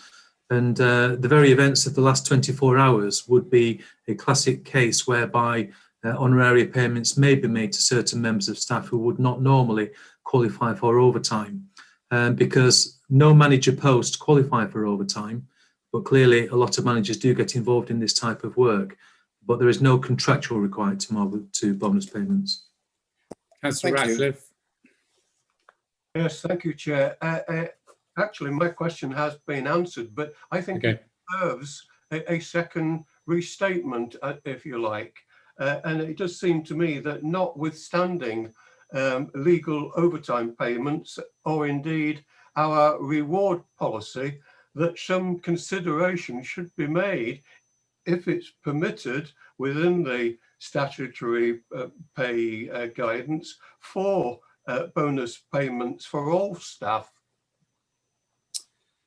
Paul? Would like to respond further? Chairman, that's something that I don't have any delegated authority for. That would require the agreement of the political groups or council, but I don't have any delegated authority to make that decision at the present time. Okay, Councillor Slack. Thank you, Chair. Just going on from what Councillor Ratcliffe has just said, I'm surprised that there is no bonus payments, especially the sterling work that they've done last night. The staff have been out all night. The staff were then filling sandbags, I think, and some of the junior staff that are salary, they obviously don't get overtime payments. So I think there should be bonus set up. I know Chief Executive can't do this. We have to do it as a different party, but I think this needs to be looked into and given bonuses for these extra workers that everyone's doing. So I'd just like to echo again the tremendous work that they've done over the and last year as well over the flooding situation. Thank you, Chair. I've got Councillor Purdy next. Thank you, Chair. Well, the fact is that the Chief Exec did try to reward some 200 odd of his staff recently with a proposal of a £100 payment for the hard work, not only from the floods, but from the COVID pandemic and all the hard work. I mean, lots of these officers have given up a hell of a lot of the time, as they did last night. But I'm sad to reflect that Paul presenting it to the four group leaders, it was rejected by one group, and therefore Paul couldn't push it through. Okay, so I'll now go to Councillor Atkin. Yeah, thank you very much, Chair. And there's not a lot to add to this. This is, like you say, it comes under the Localism Act of 2011. It's something we are legally charged to do. So I'll move the recommendation as set out in the report, Chair. Thank you. Councillor Hobson. Chair, I'm happy to second. Okay, I've got nobody else on my list. Angela, could we go to the vote, please, on this one?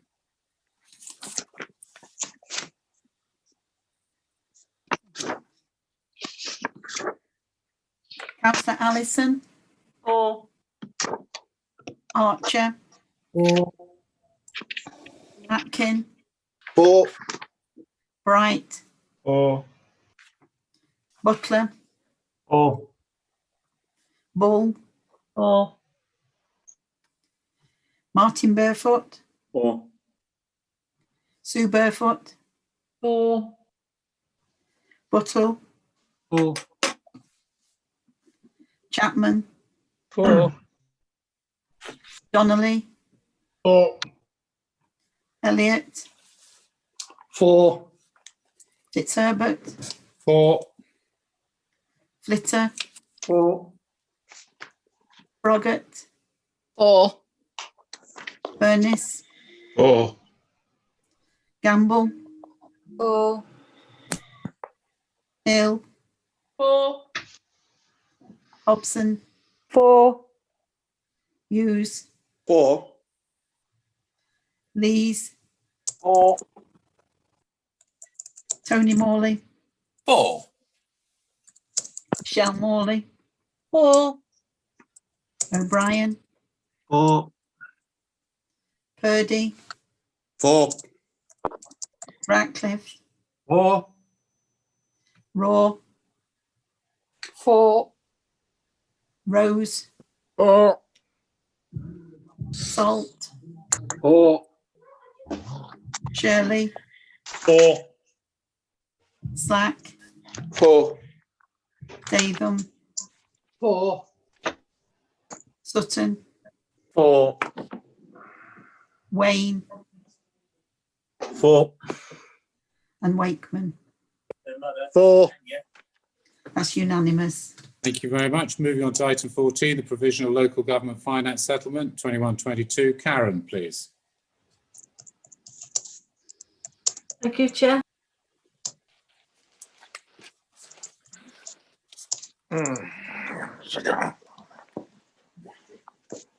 Thank you, Chair. I've nothing to add to the report other than to confirm that the consultation response that was circulated separately to the main agenda was submitted within the deadline. Thank you. Thank you very much. Any questions? I'll go to Councillor Finesse.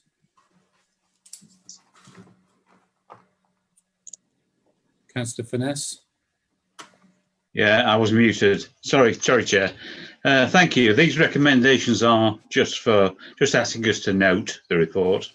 I mean, parts of the report are worrying, but there is nothing we can do about the settlement. So I'm moving the recommendations. Thank you very much. Councillor Froggatt. Yes, thank you, Chair. I'm happy to second this. It's just to note. Thank you. Okay, I think Councillor Flitter would like to say something. Yes, thanks, Chair. Well, I'd like to thank Karen because this is another good report.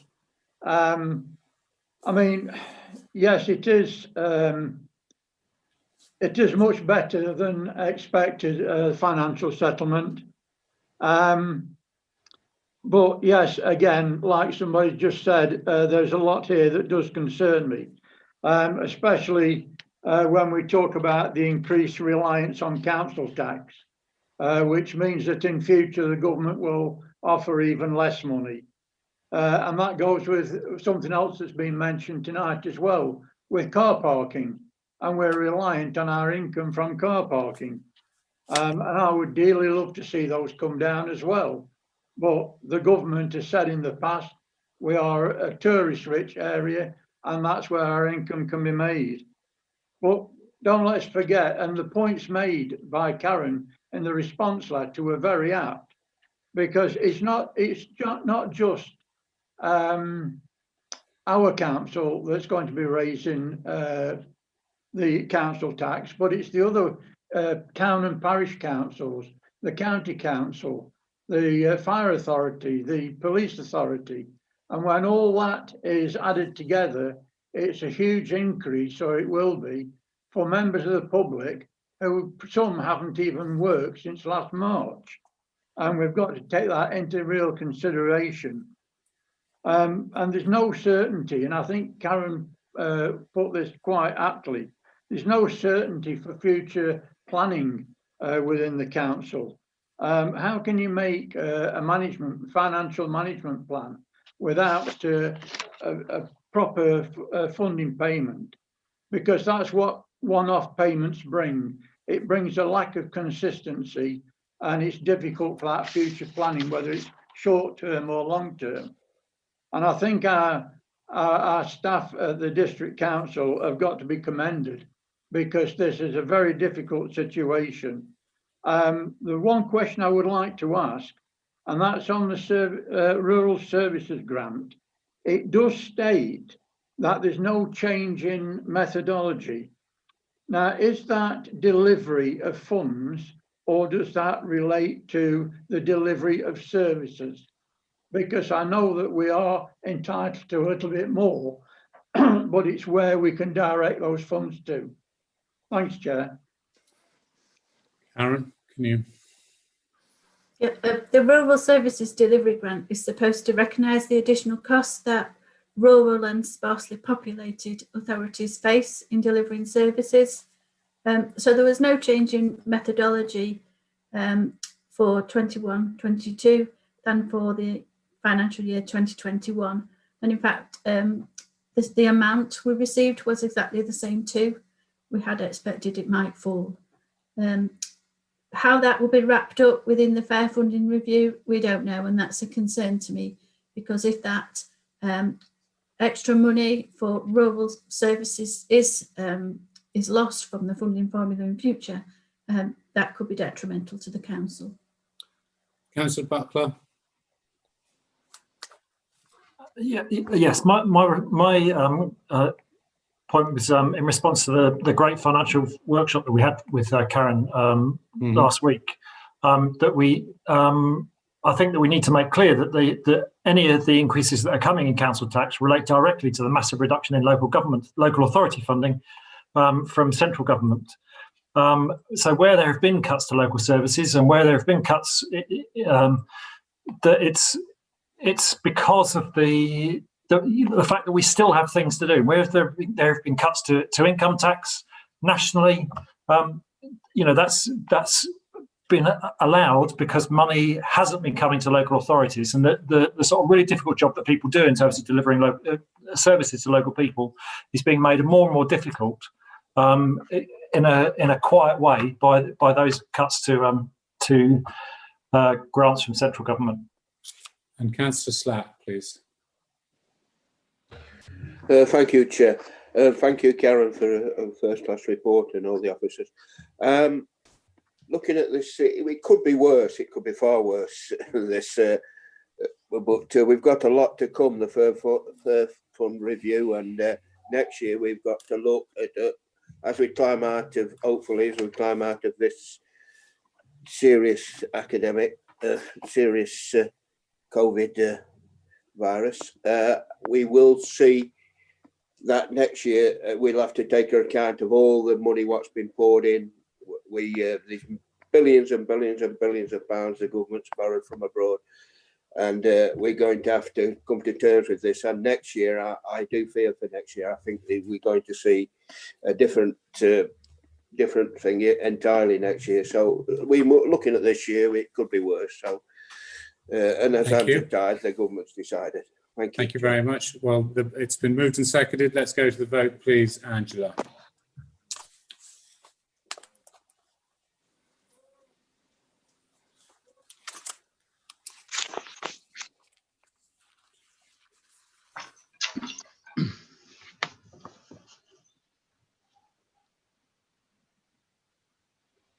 Angela. Councillor Allison. 4. Archer. 4. Atkin. 4. Bright. 4. Buckler. 4. Bull. 4. Martin Barefoot. 4. Sue Barefoot. 4. Buttle. 4. Chapman. 4. Donnelly. 4. Elliott. 4. Fitzherbert. 4. Flitter. 4. Froggatt. 4. Furness. 4. Gamble. 4. Hill. 4. Hobson. 4. Hughes. 4.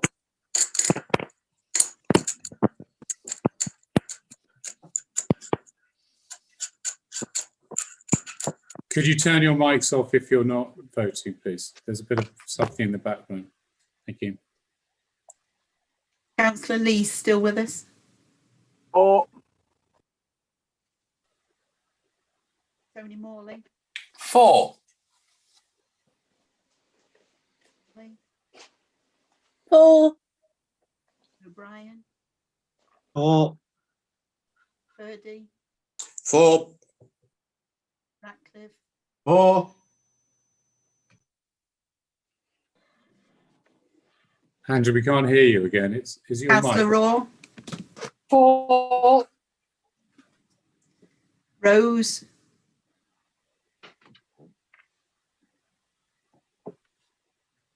Councillor Rose. Where is he?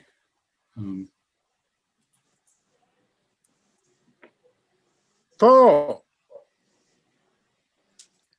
Salt. 4. Shirley. 4. Slack. 4. Statham. 4. Sutton. 4. Wayne. 4. Wakeman. 4. Unanimous. Thank you very much. You've been passed. Item 15, local council tax support 21-22. Karen, please. And we've noted Councillor O'Brien's interest. Thank you. I'd like to make sure that members are aware that there was an updated version of this report that was circulated today. The reason for updating the report was that we need to reflect the statutory instrument that was published yesterday that changes certain parts of the local scheme. And I reflected those in the report. The other thing that I changed in the report was to change the first recommendation and to change paragraph 2.4 of the report to reflect the fact that the DWP circular that gives us the up ratings hasn't yet been published. So I've asked for delegated authority so that when it is published, I can implement those changes. But those are normally just small uprating changes, changing certain thresholds and limits in the scheme, usually just by inflation. So I'd like to stress to members that there are no significant changes proposed in the scheme for next year, and it's essentially exactly the same as the local council tax support scheme for the current financial year. Thank you. Okay, Councillor Gamble, you've got a question?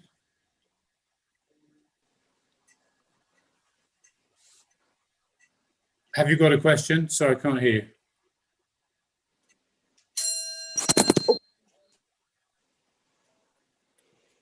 We lost Councillor Gamble. Let's go to Councillor Ratcliffe. Yes, thank you, Chair. My question is perhaps slightly rhetorical. When the scheme was set up in 2013 under the auspices of Councillor Rose, it was a £11,000, and of course it's increased every year just about since that time. But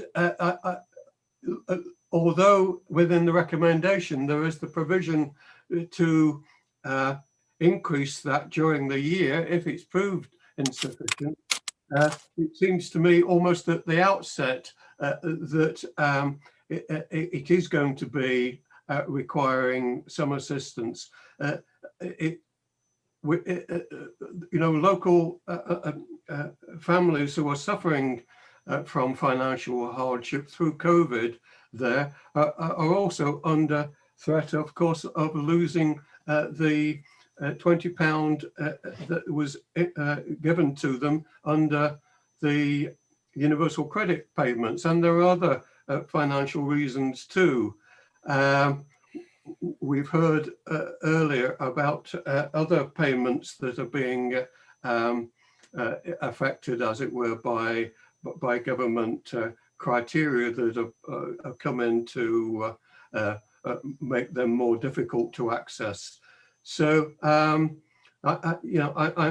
pleased, in fact, that we are continuing with this fund, but I would, as it were, ask the rhetorical question: is 18,000, even at this stage in the year, really deemed sufficient.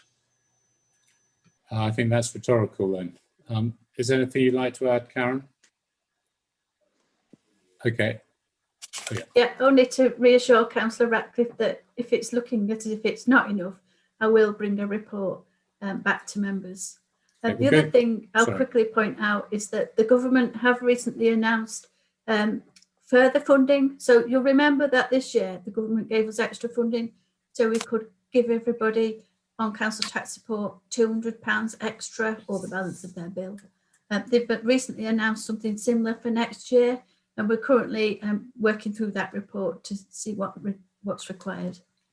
Okay, Councillor Gamble, you're back on now, I hope. Yeah, sorry, think about I got froze after and then when it came back out, Mike Ratcliffe was talking. Sorry, I went a bit. Yeah, actually, that's just sort of answered one of the questions I had actually about the 338. I was just interested in that item. I think you've just said it's some part or the balance of the council tax. So did everyone get something out of that fund? It's just that earlier I'd added that up to £99 each in terms of how many we got. And did that go to working age and pensioners or both? I think it just went to working age claimants. I can't be sure. I can give you a written answer on that. But it did work out at £200 per person or the balance of their bill. And that left about £60,000 that we could give as discretionary funding for cases in particular hardship where they might need more than that. Yeah. Okay, thank you. Sorry, I did have another one on the discretionary funding. It was a sort of follow-up to Mike Ratcliffe's point, really. And I've got that 18,000. I mean, that does equate to £10 each, doesn't it, on the current sort of working age CTS recipients we have at the minute? I mean, do you think that's? Councillor Ratcliffe have to do that, was new enough. What I'd just like to ask is, how many of these grants did we give out last year, and sort of roughly what was the sort of average amount? I'm sorry, Councillor Gamble, I don't have that to hand, but I can get that information for you. Do you want it for the current financial year or last financial year? For the 1920 financial year, that'd be good. Thank you very much. Okay, Councillor Slack. Thank you, Chair. Yeah, just to expand on this a little bit. Yeah, it's not a vast lot of money, but it's something we set up and it's very good indeed.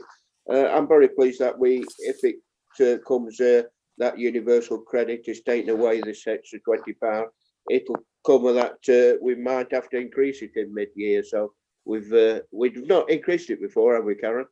That's the question, but we are with the clauses there to increase it, isn't it?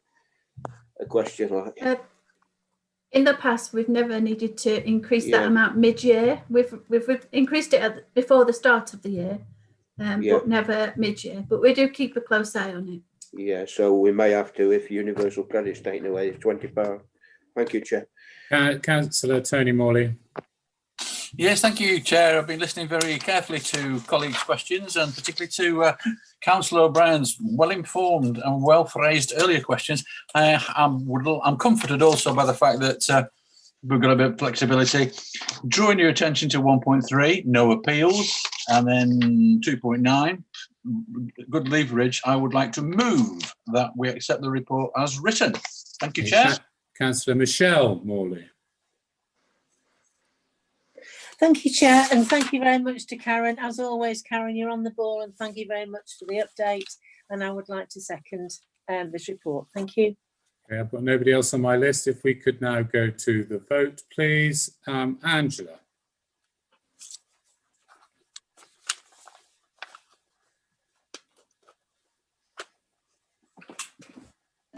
Alison. 4. Archer. 4. Atkin. 4. Bright. 4. Butler. 4. Ball. 4.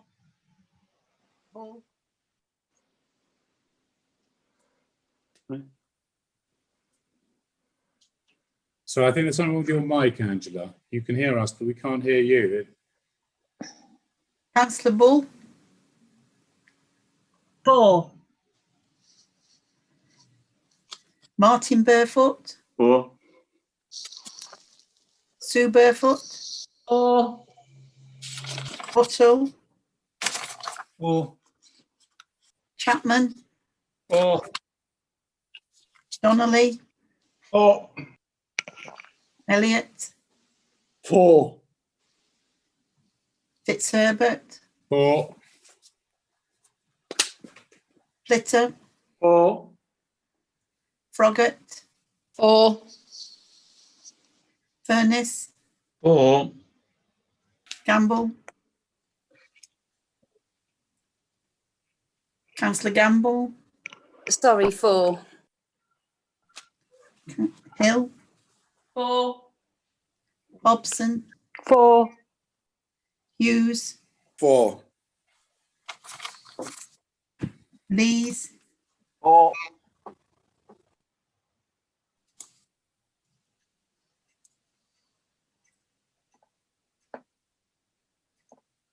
Who was that for? Tony Morley. 4. Del Morley. 4. O'Brien. Not voting. Purdy. 4. Ratcliffe. 4. Raw.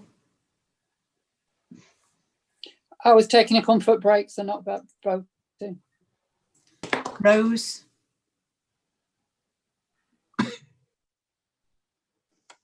Councillor Rose.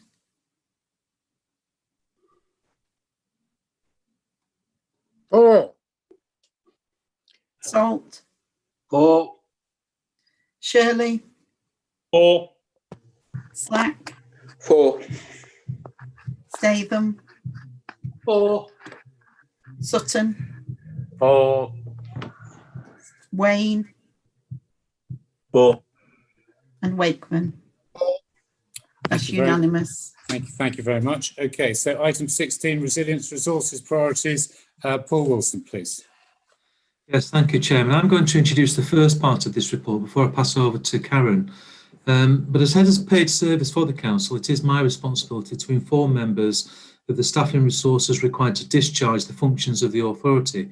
It's also my responsibility to reflect upon the future ambitions of the Council and advise members of the resources that are needed to actually deliver on the collective ambitions that we've got. Now, members are always very fulsome in their praise for our finance team, and you have been so again this evening. And that is absolutely justified because we have an excellent team who deliver consistently high quality outcomes. And the Council should be, and I know is, very proud of that fact. However, there are significant pressures within the service, and it's only right and proper that I bring these to your attention and provide you with a set of proposals which, as the senior officer team, we feel are necessary in order to maintain the quality of service that members have been accustomed to. We are increasingly seeing experienced staff leave the organisation. We are starting to see relatively high turnover in senior positions, which we've not seen for a significant period of time. And we're also seeing those staff leaving and citing pressures of work stress and pressurised environments as one of the causes of them looking for employment elsewhere. As a responsible employer, that's neither good for the organisation, it's certainly not good for the employees.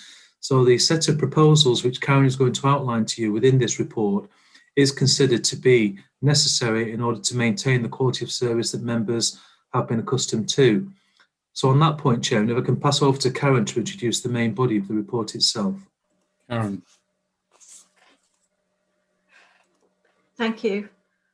So this report requests additional resources for the financial services team. I'd like to stress that this pressure hasn't just arisen from the extra work relating to the coronavirus pandemic.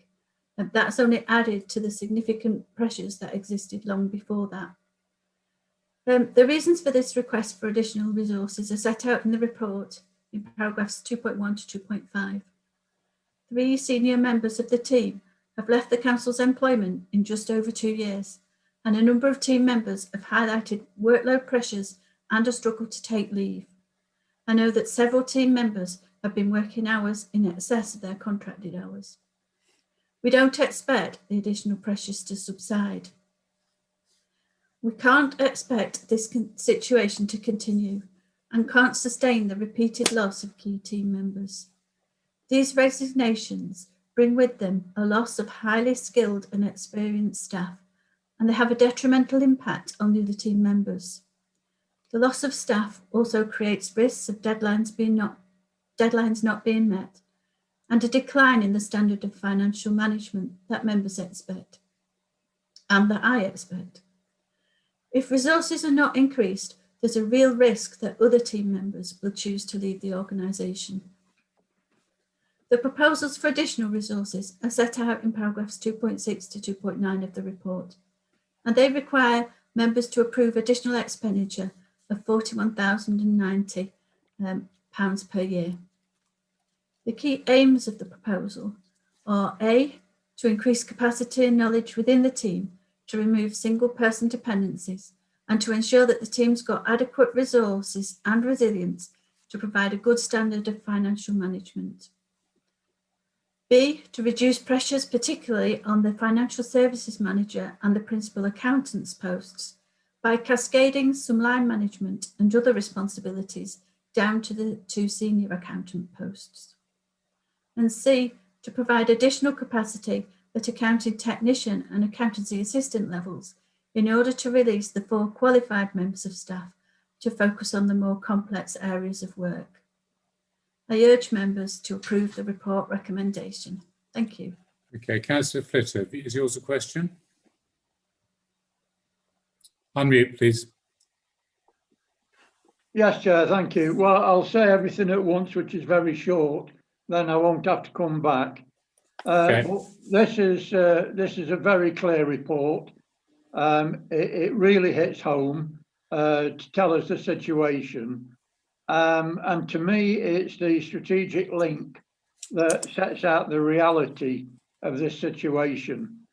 Without a strong financial team and expert analysis, it would be difficult for this council to function efficiently, or even have what I've already alluded to tonight, which is the forward planning and the management plans. However, I do hope that table 1E, the deletion of apprentice, does relate, and it is linked to C or D in that table. And I'm also pleased to note that some of the tasks will become generic, alleviating a single person dependency, because I believe that that is the right way to work as a team effort, and I think it will relieve a lot of the pressure. And having a decade of experience in self-employment in the financial field myself, I really understand the pressures and involved in that situation. And local government, to me, although I'm experienced in finance, local government finance to me is ridiculously overcomplicated. It's ever changing, and there's one heck of a mountain of paperwork involved. And I've always admired the work of our financial team, and I have no hesitation in supporting this process tonight. And if you would allow me to move the recommendation, I would do so. Okay, I'll allow you to do that, Councillor Fitt, and I'll go to Councillor Bull. Thank you, Chair. Just a question, first off, is the fact that we're proposing this, and I fully endorse everything that was said by Paul and Carol to the fact and the knowledge of that we do need this. But my question being is, have we got somebody in the wings, or will we be able to fill these positions rapidly, as which we're trying to have? Because, you know, working in local government it is a stressful situation, and obviously some of the staff that have left, and it isn't easy to train them up if they haven't been involved with it before. So that's my question, and I would gladly support and second the motion. Thank you. Okay, the question, so that was for Karen. Thank you.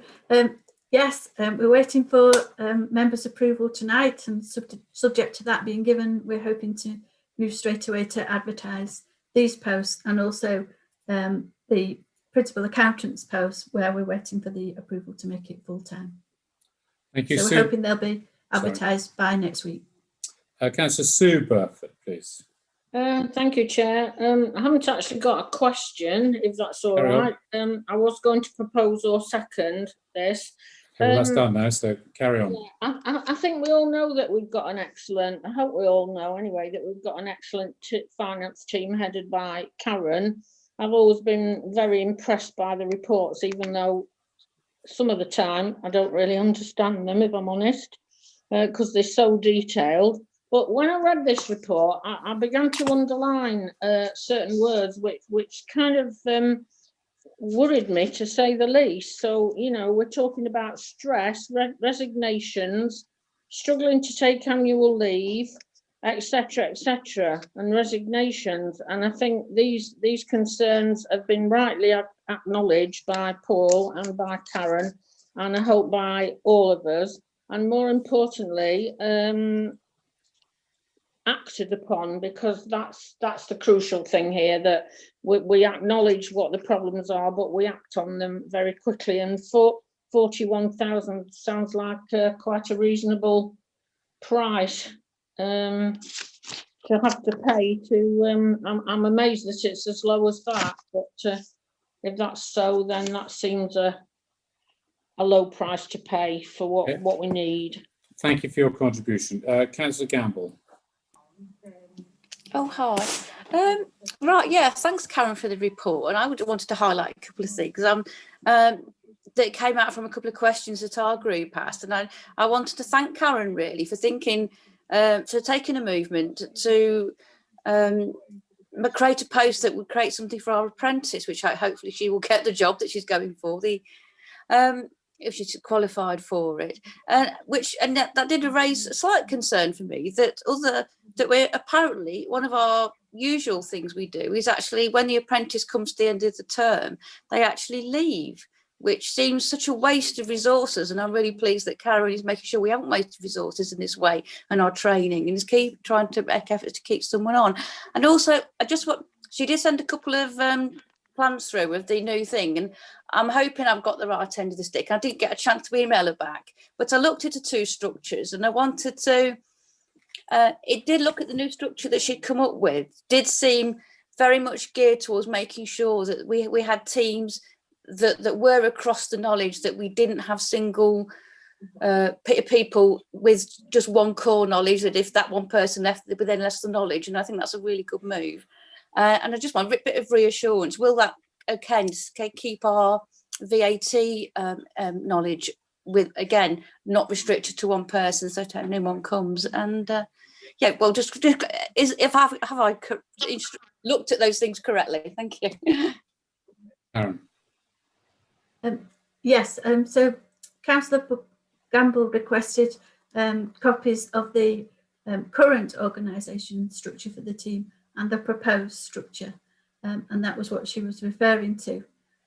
So yes, the proposed structure, as I've explained, tries to cascade some of the responsibilities down from the financial services manager to the senior accountant level.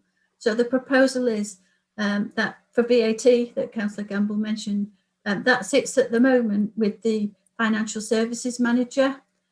We do have one of the accountants that knows how to approve the monthly claim.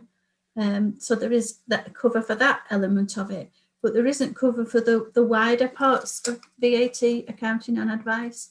So the proposal is that the new post that I'm asking members to approve would take day-to-day responsibility for VAT. The financial services manager will still be involved as well with the overall responsibility for VAT. And of course, I've got the ultimate responsibility for VAT. But by spreading it amongst more of the teams, it reduces the risk if one person's absent or if they leave. And it also ensures that if there is a problem, the accountant dealing with it has got a colleague that they can go and discuss it with and bounce ideas off. So that in itself generates better outcomes. Thank you. Councillor Wakeman. Yes, I fully support this, Karen, and thank you. It's a very good document. But I think there's a lot of others as well, departments that will need this help as well. Thank you. Councillor Slack. Thank you, Chair. I'll only be brief, Chair. Thank you, Karen. And I can remember Phil Collins before. We've always had good financial staff at this council, and Karen and her team are splendid. I'm going to give a old Derbyshire saying, put your money where your mouth is. And I urge the council to support this. Thank you, Chair.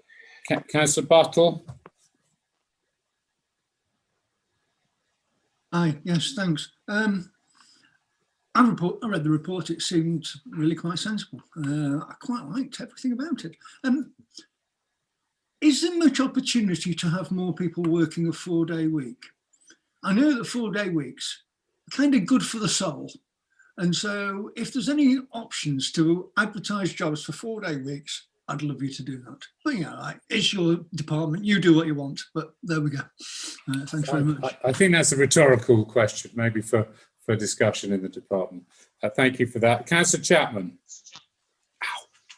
Thank you, Chair. I mean, this is an eye-opening, quite scary report, and I think the point that's quite germane is that we were struggling with this before COVID, and that's only added to the whole problem. I agree with Councillor Sue Burfoot. £41,000 seems a pittance to lay out for this situation, but there is a salutary lesson to be learned here for all councillors, because there are many more members of staff who are suffering the same things mainly because of the COVID situation, and the fact that they are having to carry out their ordinary day-to-day work and having the extra work thrust on them.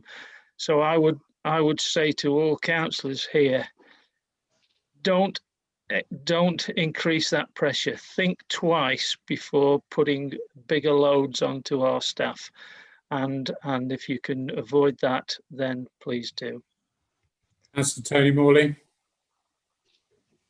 Thank you, Chair. It's a follow-on exactly from that point, and it's the 2-year change of circumstance. And I am just hoping that that's simply a coincidence and not a reflection on the extra work which has been put on our staff by the new council. I trust and believe it isn't, but if it is, we should look to ourselves to make sure that we support our officers everywhere we can. Thanks, Chair. Councillor O'Brien. Thank you, Chair. I 100% endorse this report, but in doing so, I would like to go back to points made by Sue Burfoot, Mark Wakeman and David Chapman on some of the reasons behind the need for this report coming forward. I'll take us back to earlier last year, when there was a proposal to spend £100,000 or thereabouts on additional senior management. And some of us made the point at that time that surely it would be better to invest in, if you like, our frontline staff to ensure they were adequately resourced to avoid the sorts of issues which seem to have arisen in the finance service. And that suggestion was rejected at the time. I'm not here to make a point, simply to say that I do welcome it that it's now been recognised, and I'd like an assurance from the Chief Executive that an acknowledgement that there are similar pressures in other services, and that the officers who are responsible for those services should be encouraged to bring those forward to corporate leadership team, and if appropriate, we should be prepared to receive proposals from the other services which help to alleviate stress and other issues within those services. in addition to the finance services. Okay, thank you very much. Can I ask, somebody's got their, can I ask Karen or the Chief Executive to answer that? Yeah, I'm happy to respond to that point, Chairman. On the general point, this is not the only area in the organisation where pressures exist, and I wouldn't want members to get that impression. And the point that I made in the report that I ultimately withdrew last January, those pressures are still there, and the COVID experience has highlighted that even more so. And I stand by everything that I said in that report last year, and that issue does need to come back to members in due course. But in the 2.5 years that I've been Chief Executive, we've looked at every single service area, and additional resources have gone into legal, they've gone into environmental health, they've gone into planning, they've gone into estates, and they've now gone into finance. Members have committed to a clean and green review this year, and we will look at the resourcing there. So that will be pretty much all of the organisation that we will have reviewed by the end of this calendar year. At that point, I think the Council will be in a much better position to establish the levels of service that we're delivering, the ambitions of the Council and whether we're capable of delivering on them, and where any remaining gaps may lie. But I do want to reassure members that this is just not a one-off exercise.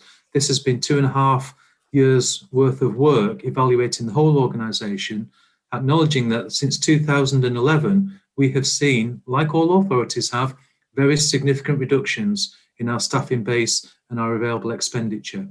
But this is probably of greater need than possibly any other restructure proposal we've brought to members to date. Okay, thank you very much, Councillor Purdy. Thank you, Chair. Well, I would welcome Paul resubmitting that report because I thought it was an excellent report and absolutely needed. I mean, the group leaders will know from meetings when we had face-to-face back in the town hall, which seems ages ago now, with meetings with CLT, the pressures that are evident there. And of course, it's been accentuated with COVID. It's not because of COVID, but it's brought it to a boiling point, and COVID's brought a boiling point to many areas of life. So I do hope that members will support this, and I look forward to a unanimous vote, Chair. Okay, thank you very much. Well, it's been moved and seconded. We'll now go to the vote, please. Angela. Thank you. Councillor Allison. For. Archer. For. Atkin. For. Bright. For. Butler. For. Hall. For. Martin Barefoot. For. Sue Barefoot. For. Buttle. For. Chapman. For. Donnelly. For. Elliott. For. Fitzherbert. For. Flitter. For. Froggatt. For. Furness. For. Gamble. For. Hill. For. Hobson. For. For.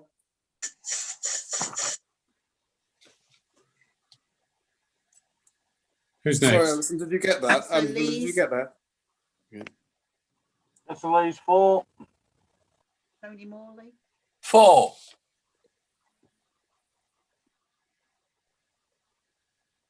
For. Gal. Yeah. O'Brien. For. Purdy. For. Ratcliffe. For.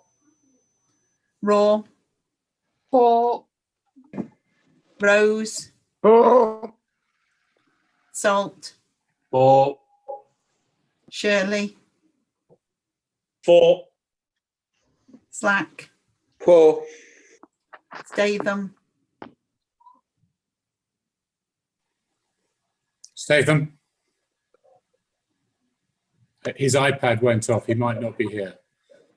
Move on. Sutton. For. Swinburne. He's gone. He's gone. Wayne. For. And Wakeman. For. That's unanimous. Thank you very much. We now have to, as per rules and regulations, exclude the public and press. So I hope Jim can do that. So I will move that. Do I find a seconder? Second, Chair. Thank you, Councillor Atkin. I think all those in favour put their hands up.